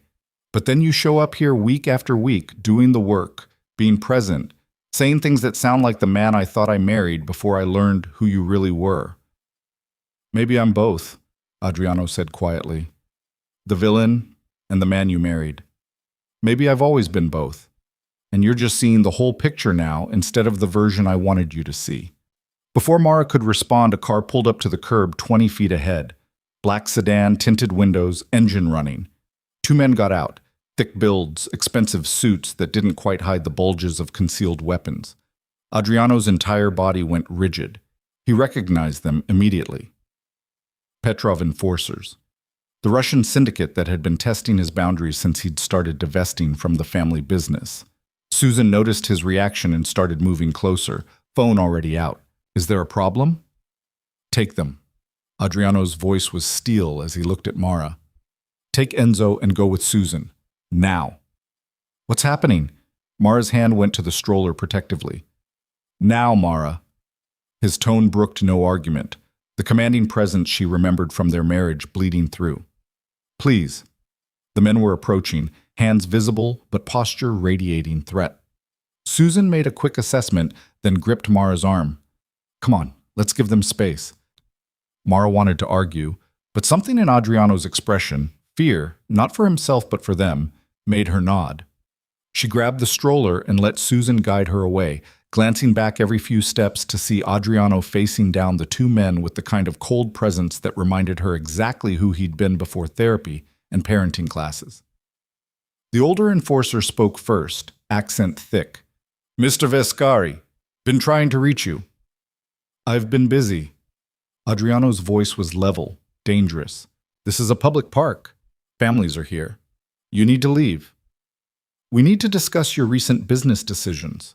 The man smiled without warmth. "Mr. Petrov is concerned about the territories you're abandoning. He wants to ensure proper transition." "Tell Petrov the territories are his if he wants them. Clean handoff, no interference, as long as he stays away from my remaining operations and anyone connected to me personally." "Generous offer." The second enforcer spoke now, younger, meaner. "But Mr. Petrov wonders what guarantee he has you won't change your mind. You've been unpredictable lately." "My word is the guarantee." "Your word." The younger man laughed. "Forgive us if that feels insufficient. We were thinking something more concrete. Insurance." Adriano's jaw tightened as he understood the implication. "No. We're not asking for much. Just information. Names, addresses, connections. The people who matter to you." The enforcer's gaze drifted toward where Mara and Susan had retreated with the stroller. "Pretty woman. Beautiful baby. Would be a shame if—" He didn't finish the sentence because Adriano moved with the kind of speed that came from years of surviving in violent worlds. One hand locked around the man's throat, the other twisting his wrist at an angle that would snap bones if pressure increased. The older enforcer reached for his weapon, but Adriano's voice stopped him cold. "Touch that gun, and I break his wrist, collapse his windpipe, and disappear before police arrive. Your choice." The park had gone quiet. People were staring. Someone had a phone out, filming. This was about to become a spectacle that would destroy months of careful progress. Adriano forced himself to breathe, to release the enforcer before he did permanent damage. He stepped back, hands visible, voice dropping to lethal quiet. "You go back to Petrov and you tell him this. I'm out, completely out. He can have everything I'm leaving behind with my blessing. But anyone who threatens my son or his mother dies. Not eventually, not as part of some strategic plan. Immediately, messily, in ways that send a message to every other syndicate thinking about testing me." "Big talk for a man playing father in a park," the younger enforcer spat, rubbing his throat. "It's not talk." Adriano's smile was cold, empty. the expression of a man who'd done terrible things and could do them again without hesitation. Ask the Marinos what happened to their lieutenant who tried to use my ex-wife for leverage. Oh, wait, you can't, because they're still finding pieces. It was a bluff.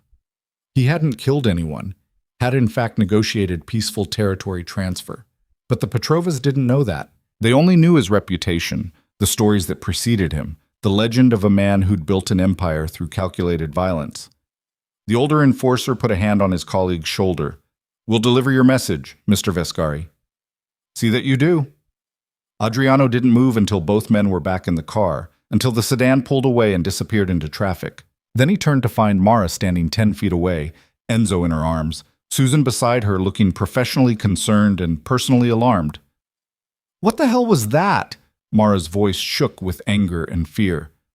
"Who were those men? What did they want?" "People from my old life, making sure I understand the terms of my exit." Adriano's hands were trembling now, adrenaline crash hitting hard. "I'm sorry, I'm so sorry. I thought I'd handled this, thought I'd negotiated clean transitions, but clearly you're still exactly who I ran from." Mara's eyes blazed. "You just threatened to kill people in a public park 20 feet from our son. You put your hands on someone.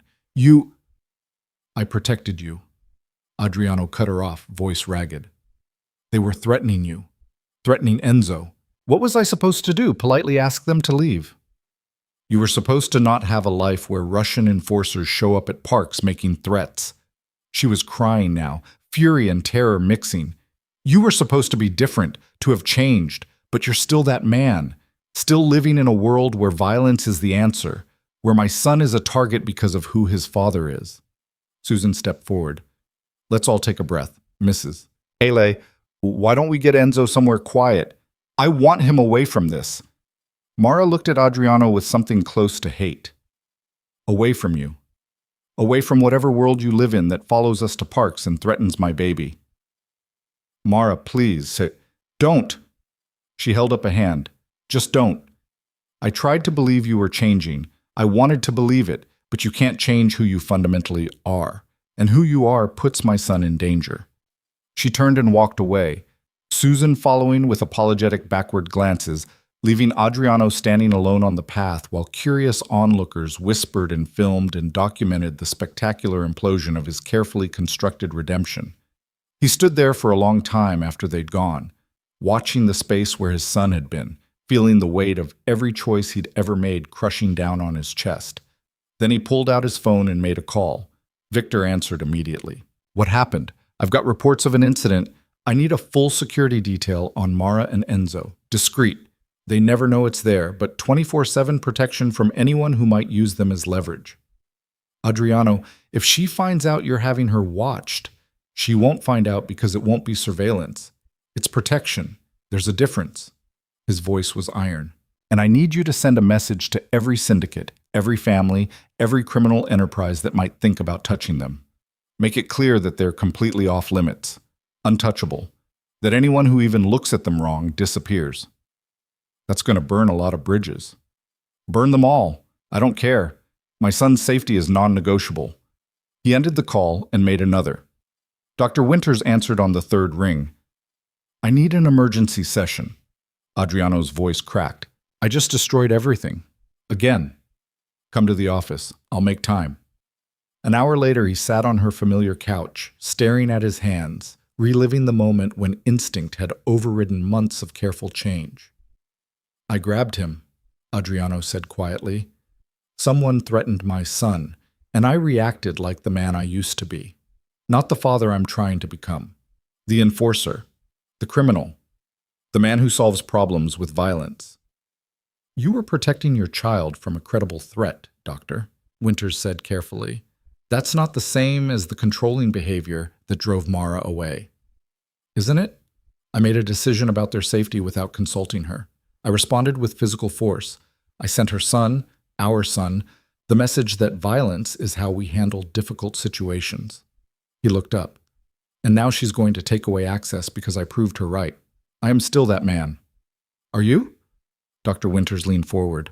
"Or are you a man who's still learning to navigate the space between appropriate protection and excessive control?" Who made a split-second decision when his child was threatened and is now examining that decision with genuine remorse? Does the distinction matter? Enzo was still exposed to violence. Mara still saw me become the man she ran from. It matters because growth isn't linear, Adriano. It's messy. You're going to have moments where old patterns emerge, especially in crisis situations. The question is what you do after those moments. I don't know what to do. The admission came out broken. I've spent 3 months doing everything right, showing up, respecting boundaries, doing the work, and one moment destroyed it all. Did it? Or did it just reveal that you still have work to do? That the world you're trying to leave doesn't let go easily? She paused. You can't control how Mara reacts to what happened today, but you can control how you respond to her reaction. He thought about that, about the terror he'd felt watching those men approach, knowing what they represented, understanding viscerally that his past would always be a threat to his son's present, about Mara's face when she'd seen him grab the enforcer, the way hope had died in her eyes. She'll never trust me now, he said quietly. Maybe not today, maybe not next week.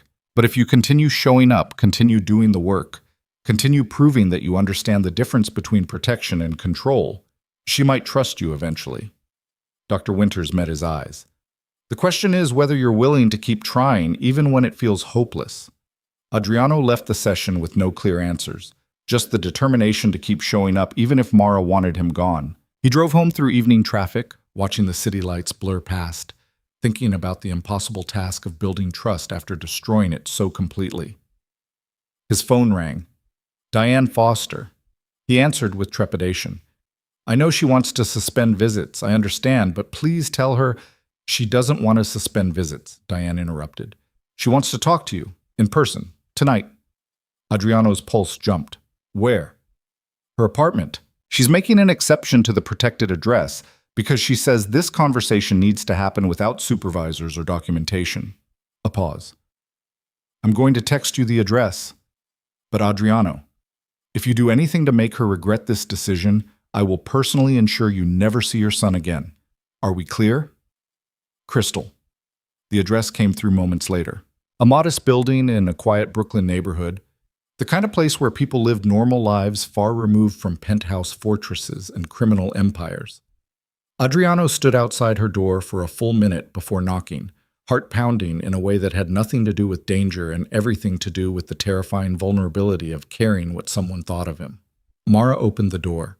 She looked exhausted, eyes red from crying, but composed. Come in. The apartment was small but carefully made into a home. Books on shelves, photos on walls, Enzo's bassinet visible through the bedroom door. It smelled like her. That faint scent of jasmine and something clean he'd never been able to name. He's sleeping, she said quietly. We have maybe an hour before he wakes up.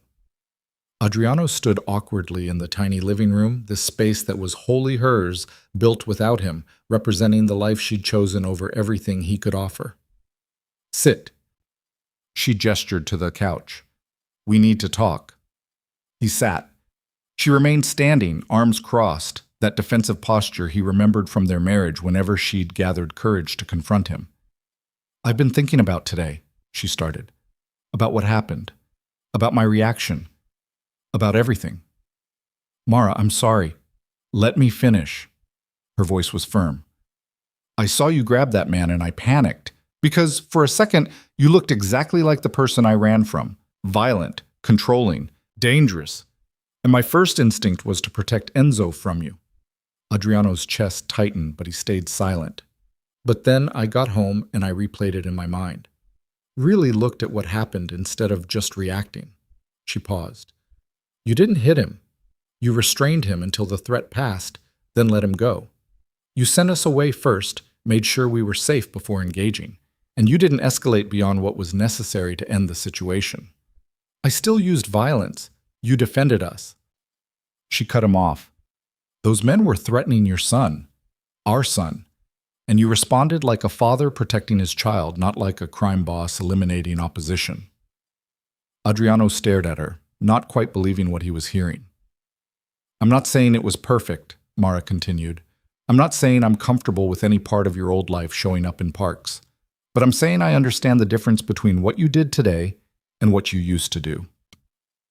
She finally sat down, across from him, maintaining distance. The old Adriano would have had those men disappeared, would have used the threat as justification to increase control over me and Enzo, to restrict our movements, to make decisions about our safety without consulting me. I did make decisions without consulting you, he admitted. I put protection on you both. Discreet, you'll never see them, but they're there. And I sent messages to every organization that might think about using you as leverage. He expected anger. Instead, Mara nodded slowly. I know. You know? Diane told me. She has connections that monitor these things. She said the word went out within hours. We're untouchable. That threatening us means death, no negotiations, no exceptions. Mara looked at him directly. That terrifies me, Adriano. The fact that my son needs that kind of protection because of who his father is. But it also tells me something. What? That you're willing to burn every bridge in your old world to keep us safe. That you understand the protection has to be invisible, not intrusive. That you told me about it instead of hiding it. She paused. The old you would have just implemented everything without mentioning it. Would have justified the secrecy as protecting me from worry. Adriano was quiet for a moment. I'm trying to be different, but I don't always know where the line is. Between appropriate protection and excessive control. Between keeping you safe and taking away your autonomy. Neither do I, Mara admitted. But at least you're asking the question now instead of just deciding you know best. They sat in silence for a moment, the weight of 3 months' progress balanced against the reality of a world that didn't let people leave cleanly. I want to show you something. Mara stood, disappeared into the bedroom, and returned with a folder. She handed it to him. Adriano opened it. Legal documents, business and corporation papers, a lease agreement. What is this? I'm starting a nonprofit, translation and advocacy services for immigrant women trying to escape domestic violence or coercive relationships. Her voice was steady, strong. I'm using the skills I had before I met you, the languages, the understanding of what it's like to feel trapped, the knowledge of how to disappear when you need to. Adriano looked up at her, stunned. Mara, this is incredible. I want to turn what happened to me into something that helps other women. I want Enzo to grow up seeing his mother as someone who survived and then use that survival to make the world safer for people like her. She paused. But I need funding, office space, legal support, and I need it from sources that aren't connected to criminal enterprises or questionable money. I can help with that. Adriano's mind was already moving through legitimate business contacts, foundation connections, legal resources. I have investors who are completely clean, businesses that have nothing to do with my family history. I can connect you with, I don't want your connections. Mara's voice was gentle but firm. I want you to teach me how to build those connections myself. I want to learn to navigate that world without being dependent on you or anyone else. Understanding dawned. You want to be partners, not in the romantic sense, but in the practical sense. I want to show Enzo that his parents can work together, that we can respect each other's boundaries while still supporting each other's goals, that divorce doesn't mean destruction. She met his eyes. Can you do that? Can you help me build something without taking it over? Can you offer support without making me dependent? Adriano thought about all the times he'd failed to do exactly that. All the ways he'd confused helping with controlling, supporting with managing, loving with owning. I don't know, he said honestly, but I want to try. Mara smiled, just barely. That's all I'm asking, the willingness to try. A sound came from the bedroom, Enzo waking up, making those small, fussy noises that preceded real crying. Do you want to get him? Mara asked. Are you sure? You're his father, and this is a safe space, our space. I think it's time you saw where your son actually lives, instead of only knowing him in supervised environments. Adriano stood, moved carefully to the bedroom. Enzo was awake in his bassinet, tiny fists waving. When he saw Adriano, his face lit up with recognition that made something in Adriano's chest crack open. He lifted his son carefully, supporting his head the way he'd practiced 100 times, and carried him back to the living room. Mara had prepared a bottle. They settled on the couch together, not quite touching, but not maintaining the careful distance of supervised visits either. Adriano fed Enzo while Mara talked about her nonprofit plans, about the women she wanted to help, about the kind of world she wanted to build for their son. He listened, asked questions, offered suggestions without bulldozing, learning the delicate balance of support without control. And for the first time since the courtroom disaster 3 months ago, it felt like they were actually building something. Not a marriage that was over, signed away in divorce papers that would finalize in a few more weeks, but a partnership, a co-parenting relationship, a foundation for Enzo that didn't require his parents to be together, just to be respectful and present. When Enzo finished eating, Adriano burped him, changed him, and held him while Mara made tea in her tiny kitchen. This quiet domestic moment felt more valuable than any empire he'd ever built, more real than any power he'd ever wielded. "I'm scared," Mara said suddenly from the kitchen doorway. "Of what?" "That this is temporary, that you'll default back to old patterns when things get hard, that Enzo will grow up caught between the father who's trying to change and the father you actually are." "I'm scared of that too," Adriano admitted.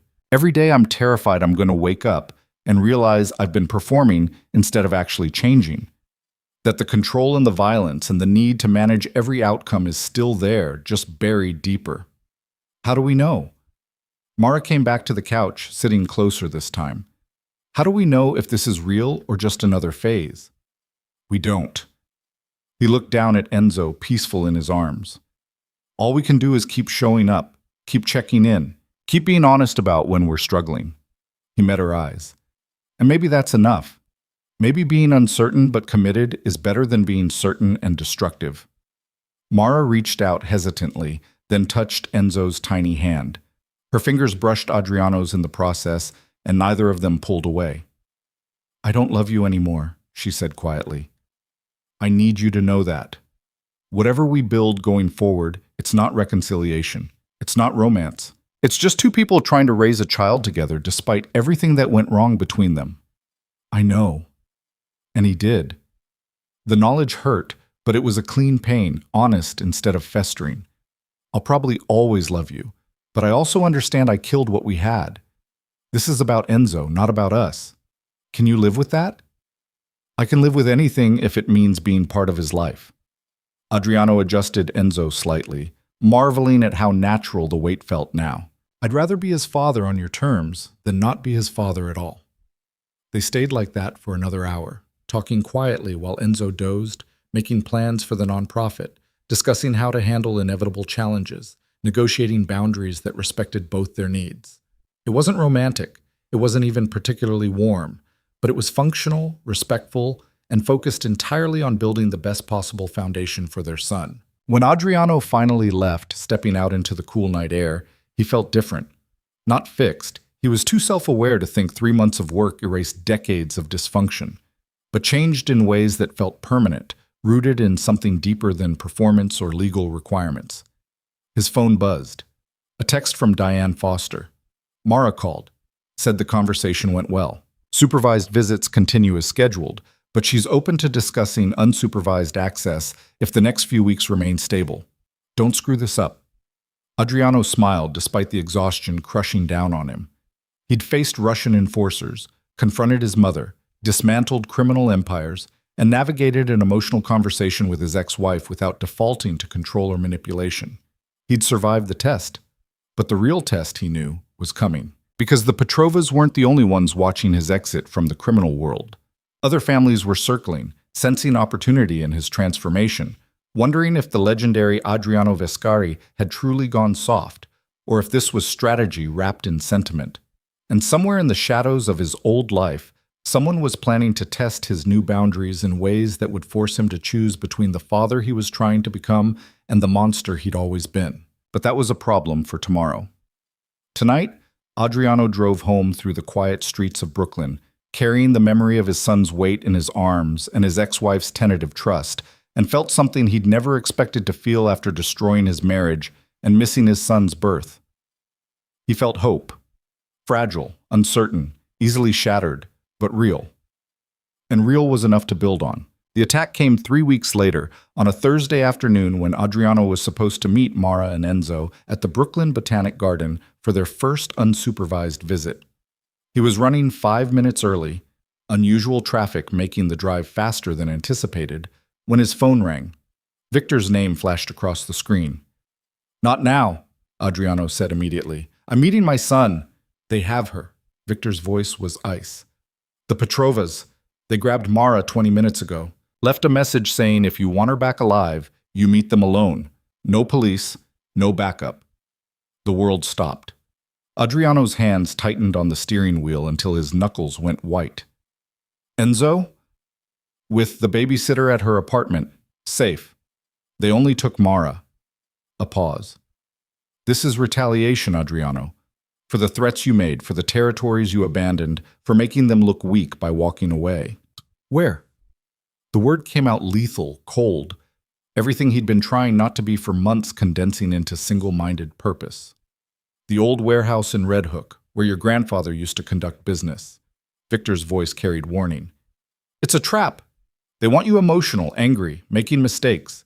They want the old Adriano, not the father playing nice in supervised visits."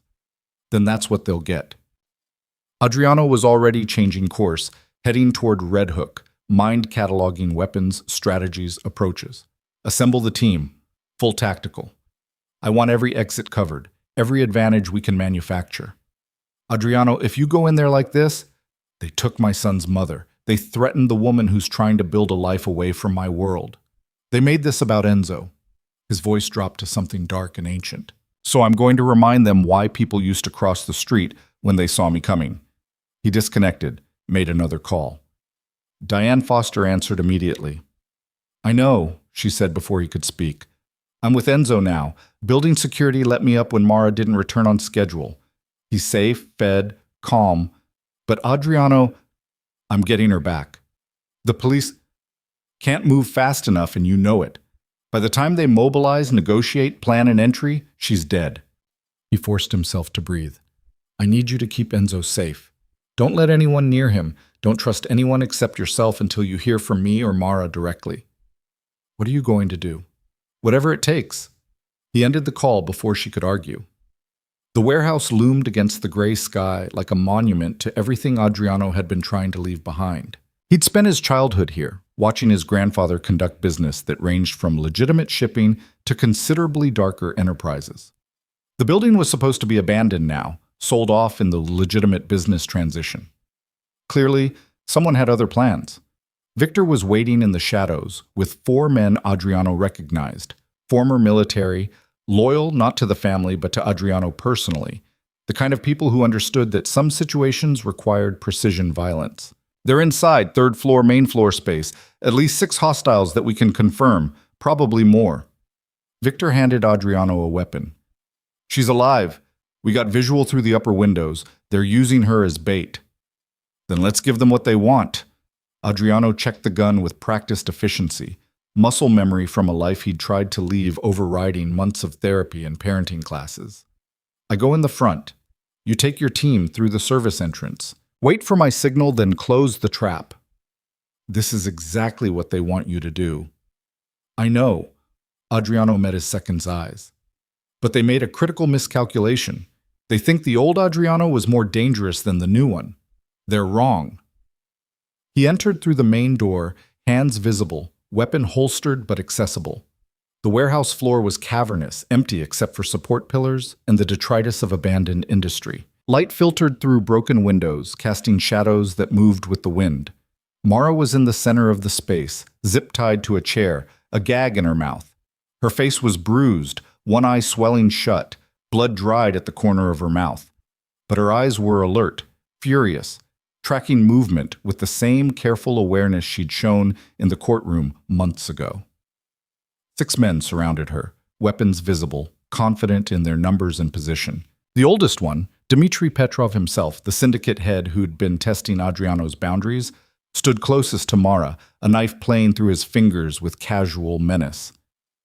"Mr. Vescari," Dmitry's accent was thick, mocking. "So good of you to join us. We were beginning to think fatherhood had made you soft." "Let her go." Adriano's voice was empty of emotion, the kind of cold that preceded terrible violence. "Whatever point you're trying to make, she's not part of it." "But that's where you're wrong." Dimitri moved behind Mara's chair, knife blade resting against her throat. She's entirely the point. You wanted to leave our world, abandon territories, play family man, fine. But you don't get to threaten us, make us look weak, and then walk away without consequences. I offered you clean transition, territories, operations, connections, all of it, no fight, no bloodshed. You're the ones who decided to make this complicated. Because you made us look like we needed your permission. Dimitri's composure cracked slightly. The great Adriano Vescari, gifting us territories like we're children receiving allowance. You humiliated us. And this is your response? Kidnapping a woman who has nothing to do with business disputes? Threatening a mother? Adriano took a step closer, hands still visible. You're not making yourselves look stronger, Dimitri. You're making yourselves look desperate. The knife pressed harder against Mara's throat. A thin line of blood appeared. Adriano stopped moving. Careful. You draw any more blood, and this stops being a negotiation. What are you going to do? Dimitri laughed. You're outnumbered, outgunned, and your reputation for mercy is well documented lately. The old Adriano would have burned this building down with everyone inside. But the new Adriano, the father, the man in therapy? He leaned closer to Mara. I don't think he has it in him anymore. You're right, Adriano said quietly. The old Adriano would have killed everyone without conversation. He would have made this brutal, public, a message that discouraged future challenges. He paused, and his smile was terrible. The new Adriano is going to be much worse, because I have something to lose now. And men with everything to lose are significantly more dangerous than men with nothing but pride. He moved before Dimitri could process the threat, one hand going for his weapon while the other triggered the signal device in his pocket. Victor and the team burst through the service entrance with tactical precision. The warehouse exploded into chaos, but Adriano's focus remained singular. He put down two of Dimitri's men with shots that were clinical, efficient, designed to incapacitate rather than kill. Not mercy, just pragmatism. Dead men couldn't testify to kidnapping and assault when this inevitably became a legal matter. Dimitri yanked Mara up as a shield, knife still at her throat. Stop, or she dies. Adriano froze, weapon trained but unable to fire without risking her. Victor and the team had subdued the other enforcers, but Dimitri was backing toward a side exit, dragging Mara with him. You think you can leave this life? Dimitri shouted, desperation bleeding through. You think you can just walk away and build a normal existence? This world doesn't let people go, Vescari. It follows you. It infects everything you touch. Your son will grow up in shadows. Your woman will never be safe, and you'll always be looking over your shoulder. You're wrong. Adriano lowered his weapon slowly, deliberately. This world only has power if I let it. If I choose violence over law, revenge over justice, the old ways over new possibilities. What are you doing? Dimitri's confusion was evident. I'm choosing differently. Adriano pulled out his phone with his free hand, keeping movement slow and visible. I'm calling the police, the FBI, every legitimate authority who's been building a case against your organization for the past 18 months. I'm handing them a kidnapping, assault, and about 6 witnesses who will testify in exchange for reduced charges on their own crimes. You're bluffing. Am I? Adriano pressed dial, because the old Adriano would have killed you all and buried the evidence. The new Adriano recognizes that legal consequences are more permanent than street justice, that putting you in prison for 20 years is more effective than putting you in the ground. Dimitri's face went pale as he heard voices on the speakerphone. 911 dispatcher, already responding to the address Victor had sent from a different line. Police are 3 minutes out, Adriano continued, voice steady. FBI is 5. You can kill her and guarantee life in prison, or you can let her go and maybe negotiate a deal that doesn't end with you dying in a cell. He paused. Your choice, but choose fast. The knife trembled against Mara's throat. She was absolutely still, breathing shallow, eyes locked on Adriano's with trust he hadn't earned but desperately needed to honor. They'll never convict me, but Dimitri's voice lacked conviction. They will, because I'm going to testify. I'm going to cooperate fully with federal prosecutors. I'm going to give them everything they need about your operations, your connections, your money laundering through legitimate shipping. Adriano smiled without warmth. I was going to let you have my old territories and disappear quietly, but you made this personal. You threatened my son's mother, so now I'm going to make sure you spend the rest of your life regretting that decision." Sirens wailed in the distance, growing louder. Dmitri made his choice. He released Mara, shoving her toward Adriano, and bolted for the exit. Victor moved to pursue, but Adriano held up a hand. "Let him run. Police will pick him up within the hour. I want him prosecuted, not martyred." He caught Mara as she stumbled, hands immediately going to the zip ties binding her wrists. Victor tossed him a knife, and he cut through the plastic, removed the gag, checking her for injuries with hands that shook despite his outward calm. "Are you hurt? Did they—" "I'm okay." Her voice was hoarse, rough from the gag. "Bruised, scared, but okay." She looked up at him, eyes bright with unshed tears. "You came for me." "Of course I came for you. Did you think I wouldn't? You could have killed them all. The old you would have. But you chose the legal route, even when I was in danger, even when they deserved worse." She touched his face with trembling fingers. "You really have changed." Police burst through the doors, weapons drawn, shouting commands. Adriano raised his hand slowly, stepping away from his own weapon, making himself non-threatening even though every cell in his body screamed to fight, to protect, to control the situation. "My name is Adriano Vescari. I'm the one who called this in. The woman needs medical attention. The men on the floor are the kidnappers.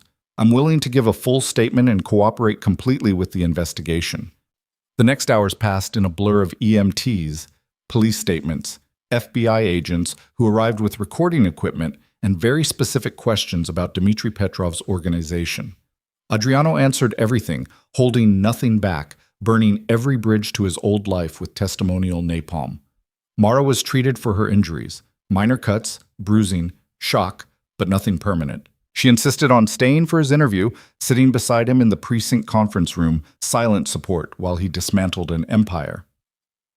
When it was finally over, when the agents had everything they needed and Dmitri was in custody along with 5 of his men, Adriano and Mara stepped out into dawn light. Neither had slept. Both looked like they'd survived something that should have destroyed them. "I need to see Enzo," Mara said immediately. "Diane has him. He's safe, fed." She sent updates every hour. Adriano pulled out his phone, showing her the photos. Enzo sleeping peacefully, unaware his mother had been in danger. Mara started crying then, the delayed shock finally hitting. Adriano pulled her close without thinking, and for the first time in months, she let him. She buried her face in his chest and sobbed while he held her, not with possession or control, but with the desperate gratitude of someone who'd almost lost something irreplaceable. "I'm sorry," he said into her hair. "I'm so sorry my world touched you like this. I thought I'd handled the transition, thought I'd made it safe." "Stop!" She pulled back, wiping her eyes. "You saved me. You chose the right way, even when the old way would have been easier. You proved that the change is real. It almost got you killed. But it didn't. And now those men are going to face actual justice instead of disappearing into rivers. Their organization is going to be dismantled through legal channels. You did it the right way, Adriano. The hard way. The way that protects our son from inheriting more violence." They went to Mara's apartment together, where Diane waited with Enzo. The attorney's relief was palpable as she handed over the baby. He was perfect, not a single moment of fuss. She looked at both of them, reading the story in their exhausted faces and careful movements. "I'll give you privacy. But Mara, when you're ready, we should discuss additional security measures." After she left, Mara and Adriano sat on the couch, with Enzo between them. The baby was awake, looking from one parent to the other with that intense focus that suggested he knew something significant had happened, even if he couldn't understand what. "The unsupervised visits?" Mara said quietly. "I think we should move forward with them. Not because of what happened today, but because you proved you can be the father Enzo needs even in crisis." Adriano looked at her, shocked. "After everything that just happened, you want to give me more access?" "I want to give our son the father he deserves. And you proved today that you can be that person." She touched Enzo's tiny hand.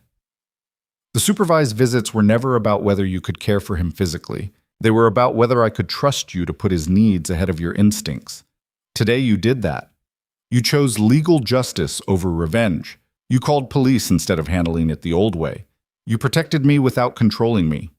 I was terrified the entire time. Good. Fear means you understand the stakes. The old you never feared anything because you thought you could control everything. She met his eyes. But this you understands that some things can't be controlled, only protected. And there's a difference. They sat together until Enzo fell asleep. Then Mara showed Adriano how to lay him in the bassinet without waking him, how to adjust the blanket just right, all the small rituals of putting a baby to sleep that fathers usually learned gradually instead of in supervised sessions. "You should go home," Mara said when they returned to the living room. "Get some rest. We both need it. Will you be okay alone?" "I'm never truly alone anymore. I have Enzo. And I have the protection you arranged, which I'm significantly more grateful for today than I was when Diane first told me about it." She paused at the door. "Thank you. For coming for me. For choosing the right way. For being who our son needs you to be. I'll always come for you." The words came out before he could stop them. "Not because I own you or control you, but because you matter. Because Enzo needs his mother. Because despite everything I destroyed, you're still important to me." Mara's expression softened. "I know. And someday, maybe that won't terrify me." Over the following weeks, the legal machinery ground forward with relentless efficiency. Dmitry Petrov and his organization faced federal charges: kidnapping, assault, racketeering, money laundering. Adriano's testimony, combined with evidence seized in raids, built an ironclad case that would put them away for decades. The media coverage was intense but managed. Adriano's attorneys crafted a narrative of a man leaving criminal enterprise, a father trying to build a legitimate life, collateral damage to that transition. Not perfect, but better than the alternative. And through it all, Adriano showed up. To therapy sessions with Dr. Winters, where they processed the trauma of almost losing Mara and the old patterns that had emerged under pressure. To parenting classes, even though he no longer legally required them. To every unsupervised visit with Enzo, learning to navigate fatherhood without supervision, proving he could handle feeding and changing and soothing without backup. The divorce was finalized on a Tuesday morning in June. Mara and Adriano stood before a different judge in a different courtroom, signing papers that officially ended their marriage while establishing co-parenting arrangements that gave them shared custody, flexible visitation, and mutual respect. "I'm sorry," Adriano said as they left the courthouse. "I'm sorry I wasn't the husband you deserved." "I'm sorry too," Mara replied. "Sorry it took running away to make us both understand what we needed." "Do you regret marrying me, knowing how it ended?" She considered the question seriously. "I regret the pain. I regret the fear. I regret that Enzo will grow up with divorced parents instead of a unified family." She looked at him directly. "But I don't regret that he exists. And he wouldn't exist without us, without our marriage, without everything that went wrong before it got better." 3 months later, Mara's nonprofit opened its doors. A small office in a diverse Brooklyn neighborhood, staffed by women who understood exactly what it meant to escape impossible situations. Adriano had connected her with legitimate funding sources, foundations, grants, philanthropists with no ties to his criminal past. But the organization was entirely hers, her vision, her leadership, her way of transforming trauma into purpose. He attended the opening, standing in the back of the room, while Mara gave a speech about survival and agency and building futures beyond violence. Enzo was 6 months old now, sitting on his father's lap, reaching for everything with grabby hands and laughing at sounds only he found amusing. "Your mother is incredible," Adriano whispered to his son. "I hope you understand that when you're older. I hope you learn from her strength instead of my mistakes." After the event, families gathered for informal celebration. Adriano found himself talking to other fathers, sharing stories about sleepless nights and diaper disasters and the overwhelming terror of being responsible for a tiny human. Normal conversation, normal problems, normal life. Mara appeared at his elbow. "You look comfortable." "I feel comfortable. Is that weird?" "It's growth." She reached for Enzo, who went to her with reaching arms and delighted sounds. "I have something to tell you." Adriano's heart jumped. "What?" "I'm seeing someone. A man I met through the nonprofit network. He's kind, stable, completely uninvolved in anything criminal. She said it quickly, like ripping off a bandage. I wanted you to hear it from me before Enzo mentions him, though he's too young to really understand yet. It hurt. Of course it hurt. But Adriano forced himself to breathe through it, to recognize that pain without letting it become controlling. Are you happy? I'm hopeful, which is more than I've been in a long time. Then I'm happy for you. And he meant it, even through the ache. You deserve someone who gets it right the first time instead of learning through catastrophic failure. You're getting it right now, with Enzo. That matters. It's not enough to make up for what I did to you. No, she agreed. But it's enough to build a future on, not together romantically, but as partners in raising him. She paused. Can you handle that? Me with someone else? You rebuilding alone? Adriano looked at Enzo, who was playing with his mother's necklace and babbling in that language only babies spoke. I can handle anything if it means being part of his life. And if you're happy, that makes his life better. So yes, I can handle it. That evening, Adriano returned to his penthouse, significantly downsized from the fortress he'd occupied during his marriage, now just a comfortable apartment suitable for a single father with weekend custody. He'd sold most of the ostentatious furniture, the expensive art, the trappings of empire. What remained was simple, functional, and covered in baby gear. He checked his phone. Messages from Victor about the final stages of business transition. The last criminal enterprises were being divested, legitimate operations were thriving under professional management, and the Vescari name was slowly being rebuilt as something other than a threat. A text from Dr. Winters. Proud of how you handled the news about Mara. That's real growth. Another from Diane Foster. Custody evaluation next month. Keep doing what you're doing. And finally, one from a number he almost didn't recognize, his mother. He'd unblocked her weeks ago, though they still hadn't spoken. The message was simple. I saw the news about Mara's nonprofit, about your testimony that put Petrov away, about the man you're becoming. I'm proud of you. When you're ready, I'd like to meet my grandson. Adriano stared at the message for a long time. His first instinct was to refuse, to maintain the boundary, to protect Enzo from the toxic patterns he'd inherited from her. But then he thought about what Dr. Winters had said about generational trauma only breaking when someone chose to break it, about the difference between protection and isolation, about giving people the chance to change, the same way Mara had given him that chance. He typed back, working on becoming someone worthy of introducing to him. When I get there, we'll talk. But it requires you doing your own work, not just waiting for access. Her response came quickly. I started therapy last month.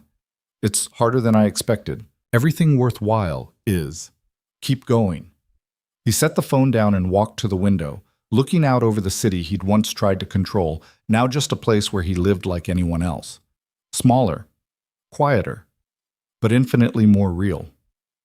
Somewhere across Brooklyn, Mara was putting Enzo to bed in the home she'd built without him. Somewhere in the federal system, men who'd threatened them were facing justice. Somewhere in therapy offices and legal aid clinics and courtrooms, the machinery of change was grinding forward. And Adriano Vescari, former crime boss, failed husband, learning father, was finally understanding what his grandfather never taught him. That power wasn't about control. It was about choosing when to let go. That strength wasn't domination. It was showing up consistently, especially when it was hard. That love wasn't ownership. It was respect, boundaries, giving people the freedom to choose you instead of trapping them into staying. He'd lost his wife, lost his empire, lost the life he'd built on fear and control. But he'd gained something infinitely more valuable. He'd gained a son who would grow up knowing his father chose to change. A son who would learn that mistakes didn't define you, how you responded to them did. A son who would understand that true strength was admitting weakness, that real power was serving others, that genuine love required the courage to let people be free. And someday, years from now, when Enzo was old enough to understand, Adriano would tell him the whole story.